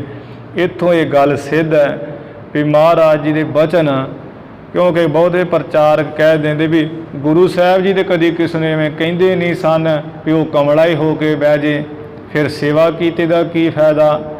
ਪਰ ਮਹਾਰਾਜ ਜੀ ਨੇ ਤੇ ਉਹ ਕੌਤਕ ਕੀਤਾ ਹੈ ਜਿਹੜਾ ਕੌਤਕ ਕਦੀ ਵਰਤਦਾ ਹੀ ਨਹੀਂ ਹੈ, ਕਿਉਂਕਿ ਮਹਾਰਾਜ ਜੇ ਤੇ ਨਜ਼ਰ ਵੀ ਕਰ ਦੇਣ ਤੇ ਉਹ ਤੇ ਬ੍ਰਹਮ ਗਿਆਨੀ ਬਣ ਜਾਂਦਾ ਹੈ। ਪਰ ਜਿਸ ਤੁਲਸਾ ਦਾਸੀ ਨੇ ਮਹਾਰਾਜ ਸੱਚੇ ਪਾਤਸ਼ਾਹ ਜੀ ਦੇ ਪ੍ਰਤਾਖੀ ਚਰਨ ਆਪ ਰਸਨਾ ਨਾਲ ਚੱਟੇ ਹੋਣ, ਉਹ ਭਲਾ ਕਿਉਂ ਨਾ ਗਿਆਨਵਾਨ ਹੋਵੇ। ਅੰਦਰ ਗਿਆਨ ਹੈ ਭਰਪੂਰ, ਅੰਦਰ ਹਰ ਵੇਲੇ ਨਾਮ ਰਸ ਹੈ, ਨਾਮ ਰਸ ਦਾ ਅੰਮ੍ਰਿਤ ਝਰਦਾ ਸੀ। ਬਾਹਰੀ ਜਿਹੜੀ ਸੁੱਧ ਲੋਕਾਂ ਵਿੱਚ ਵੇਖਣ ਵਾਲੀ ਇਹ ਹੋ ਗਈ ਵੀ ਕਮਲੀ ਹੋ ਗਈ ਹੈ, ਝੱਲੀ ਹੋ ਗਈ ਹੈ। ਇਸ ਤਰ੍ਹਾਂ ਤੁਲਸਾ ਦਾਸੀ ਦਾ ਸਾਧ ਸੰਗਤ ਜੀ ਆਧਾਰ ਹੋਇਆ, ਮੁਕਤ ਹੋਈ, ਪਰਮੇਸ਼ਰ ਦੇ ਘਰ ਵਿੱਚ ਨਿਵਾਸ ਕੀਤਾ। ਇਹ ਮਹਾਰਾਜ ਦਾ ਪਾਵਨ ਪਵਿੱਤਰ ਪ੍ਰਸੰਗ ਆਪਾਂ ਸਰਵਣ ਕੀਤਾ ਹੈ, ਜਿਹਦੇ ਵਿੱਚ ਰਾਏ ਬਲਾਰ ਨੂੰ ਬ੍ਰਹਮ ਗਿਆਨ ਦਾ ਉਪਦੇਸ਼ ਦਿੱਤਾ, ਤੁਲਸਾ ਦਾਸੀ ਨੂੰ ਵੀ ਜਿਹੜਾ ਹੈ ਅੰਤਰਮੁਖ ਕੀਤਾ। ਉਹ ਪ੍ਰਸੰਗ ਆਪਾਂ ਸਰਵਣ ਕੀਤੇ ਆ। ਹੁਣ ਸਮੇਂ ਦੇ ਲਿਹਾਜ਼ ਨਾਲ ਇੱਥੇ ਸਮਾਪਤੀ ਕਰੀਏ ਜੀ। ਇਤ ਸ੍ਰੀ ਗੁਰੂ ਨਾਨਕ ਪ੍ਰਕਾਸ਼ ਗ੍ਰੰਥੇ ਪੂਰਬਾਰ ਦੇ ਰਾਏ ਉਪਦੇਸ਼ ਦਾਸੀ ਪ੍ਰਸੰਗ ਵਰਣਨ ਨਾਮ 43ਵਾਂ ਅਧਿਆਇ। ਇੱਥੇ ਸ੍ਰੀ ਗੁਰੂ ਨਾਨਕ ਪ੍ਰਕਾਸ਼ ਗ੍ਰੰਥ ਦੇ ਜਿਹੜੇ 43 ਅਧਿਆਇ ਉਹ ਸਮਾਪਤ ਹੋਏ ਆ, ਜਿਹਦੇ ਵਿੱਚ ਦਾਸੀ ਤੁਲਸਾ ਦਾਸੀ ਨੂੰ ਉਪਦੇਸ਼ ਤੇ ਰਾਏ ਬਲਾਰ ਨੂੰ ਉਪਦੇਸ਼ ਕੀਤਾ। ਅਖੀਰਲੀਆਂ ਪੰਕਤੀਆਂ ਪੜ੍ਹ ਕੇ ਸਮਾਪਤੀ ਹੈ ਜੀ। ਜੀਵਤ ਰਹੀ ਜਗਤ ਮਹਿ ਜਾਵਦ, ਨਹ ਆਈ ਸੁਧ ਤਿਹ ਕੋ ਤਾਵਦ। ਜਬ ਹੀ ਤਿਆਗਿਓ ਭੂਤਕ ਦੇਹਾ, ਭਈ ਮੁਕਤ ਗਵਨੀ ਹਰ ਗ੍ਰਹਿਆ। ਇਤ ਸ੍ਰੀ ਗੁਰੂ ਨਾਨਕ ਪ੍ਰਕਾਸ਼ ਗ੍ਰੰਥੇ ਪੂਰਬਾਰ ਦੇ ਰਾਏ ਉਪਦੇਸ਼ ਦਾਸੀ ਪ੍ਰਸੰਗ ਵਰਣਨ ਨਾਮ 43ਵਾਂ ਅਧਿਆਇ।